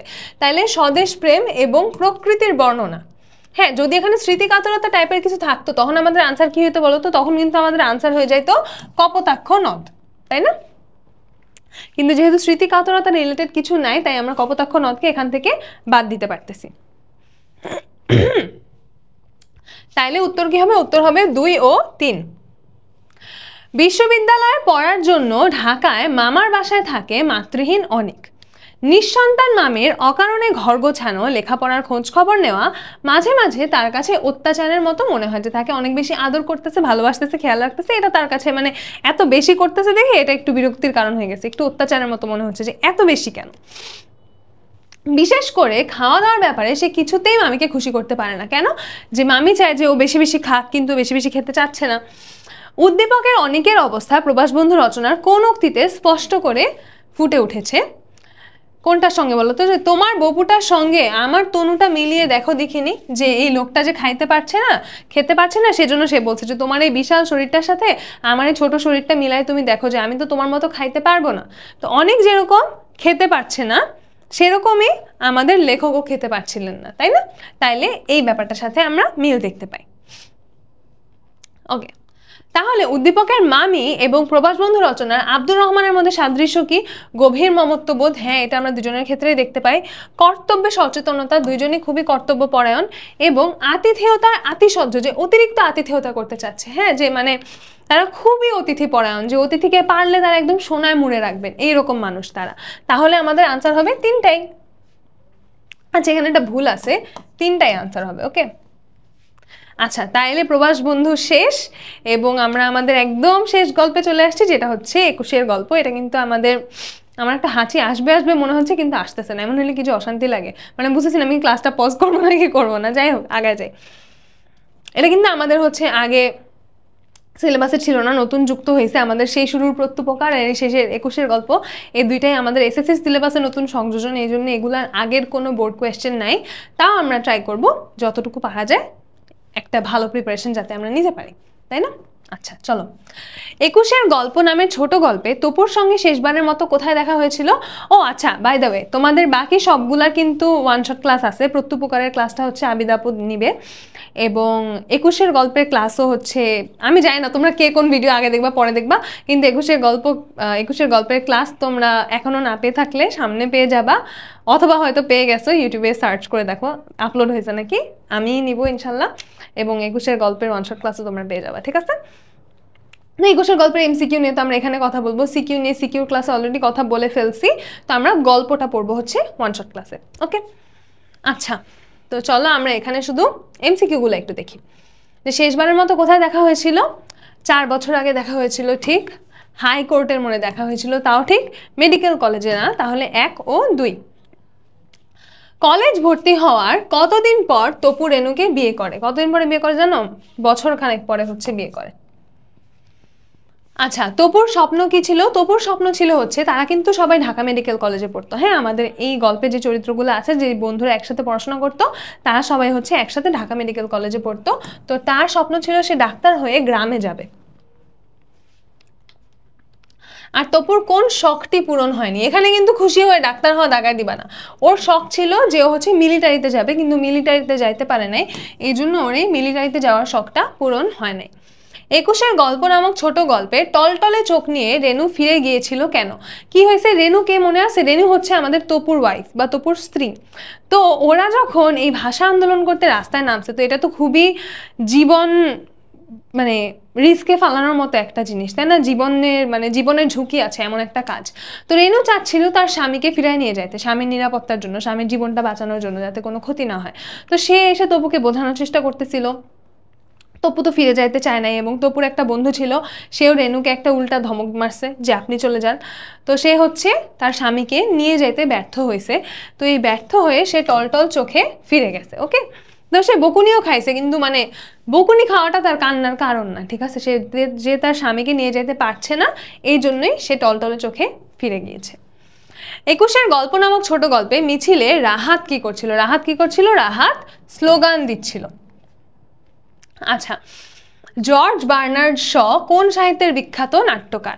জর্জ বার্নার্ড শ হচ্ছে আইরিশ সাহিত্যের বিখ্যাত নাট্যকার, ঠিক আছে?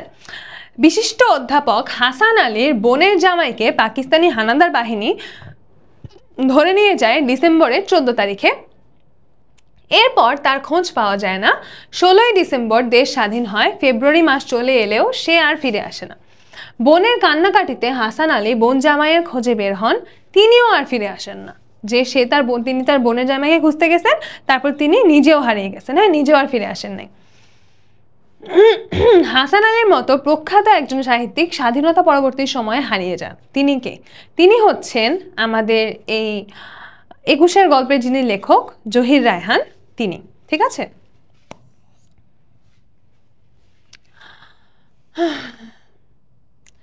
উক্ত লেখকের উল্লেখযোগ্য গ্রন্থ কি কি? আরেক ফাল্গুন তার একটা উল্লেখযোগ্য গ্রন্থ, এবং হাজার বছর ধরে হচ্ছে তার উল্লেখযোগ্য গ্রন্থ। যোগাযোগ কার উল্লেখযোগ্য গ্রন্থ বলতো? যোগাযোগ কিন্তু রবীন্দ্রনাথের একটা উপন্যাস। যোগাযোগ শেষের কবিতা। ওকে, তাহলে কি হবে? 1 ও 3। খোকা, তুই কবে আসবি? কবে ছুটি? চিঠিটা তার পকেটে ছিল ছেঁড়া আর রক্তে ভেজা। মাগো, ওরা বলে সবার কথা কেড়ে নেবে, তোমার কোলে শুয়ে গল্প শুনতে দেবে না। এটা একটা কবিতা, এটার নাম হচ্ছে মাগো ওরা বলে। ওকে, তো উদ্দীপকের খোকা 21 গল্প নামক ছোট গল্পের কোন চরিত্রকে সমর্থন করে? অবশ্যই আমাদের তপুকে সমর্থন করে। আচ্ছা, তাহলে মিল পাওয়া যায় কিসে? কয়েকটা রক্তাক্ত জামা, প্ল্যাকার্ড, স্লোগান দেওয়ার চুঙ্গ, কিসের সাথে মিল পাওয়া যায়? রক্তাক্ত জামা। ওকে, আচ্ছা, এখন 21 গল্প নামক ছোট গল্পের ঐক্যের বিষয় কি? বিষয় হচ্ছে রাষ্ট্রভাষা আন্দোলনে মিলিটারির গুলিতে রক্তাক্ত হয়ে যাওয়া তপুর আত্মদান। হ্যাঁ, রাষ্ট্রভাষা আন্দোলন। গণতন্ত্র প্রতিষ্ঠায় না, সে তো রাষ্ট্রভাষা আন্দোলনেই মরে গেছে, এরপরে আবার পরে গিয়ে কি করবে? স্বাধীনতা সংগ্রাম না, স্বাধীনতা সংগ্রাম পর্যন্ত আমাদের তপু পৃথিবীর আলো দেখতে পারে নাই, তাহলে কি হবে? রাষ্ট্রভাষা আন্দোলন। ও, শেষ। ওয়াও, বেশ লম্বা একটা ক্লাস হয়ে গেল। তো আশা করি এই ক্লাস থেকে তোমরা কিছু হইলেও উপকৃত হইতে পারবা, এবং আমি তোমাদের সবাইকে অনেক রিকোয়েস্ট করব যে তোমরা বইটা প্লিজ ভালো করে পড়বা। তোমরা কিন্তু আমার এই ক্লাসটা নেওয়ার উদ্দেশ্য এটাই ছিল যে যাতে আমি তোমাদেরকে দেখাইতে পারি যে কী রকমের এমসিকিউ আমাদের আসে, হ্যাঁ, এবং যাতে তোমরা তোমাদের পড়ার একটা ডিরেকশন পাও। ওই যে বলছেন আমি গুরু হচ্ছে উত্তর সাধক, তা আমি তোমাদের একটু উত্তর সাধক হওয়ার চেষ্টা করলাম, যে তোমাদেরকে আমি ডিরেকশনটা দেওয়ার চেষ্টা করলাম যে তোমাদের কোয়েশ্চেন কীরকম আসে, এবং কীরকম ভাবে পড়লে তোমরা হচ্ছে এক্সামে প্রপারলি আনসার করতে পারবা।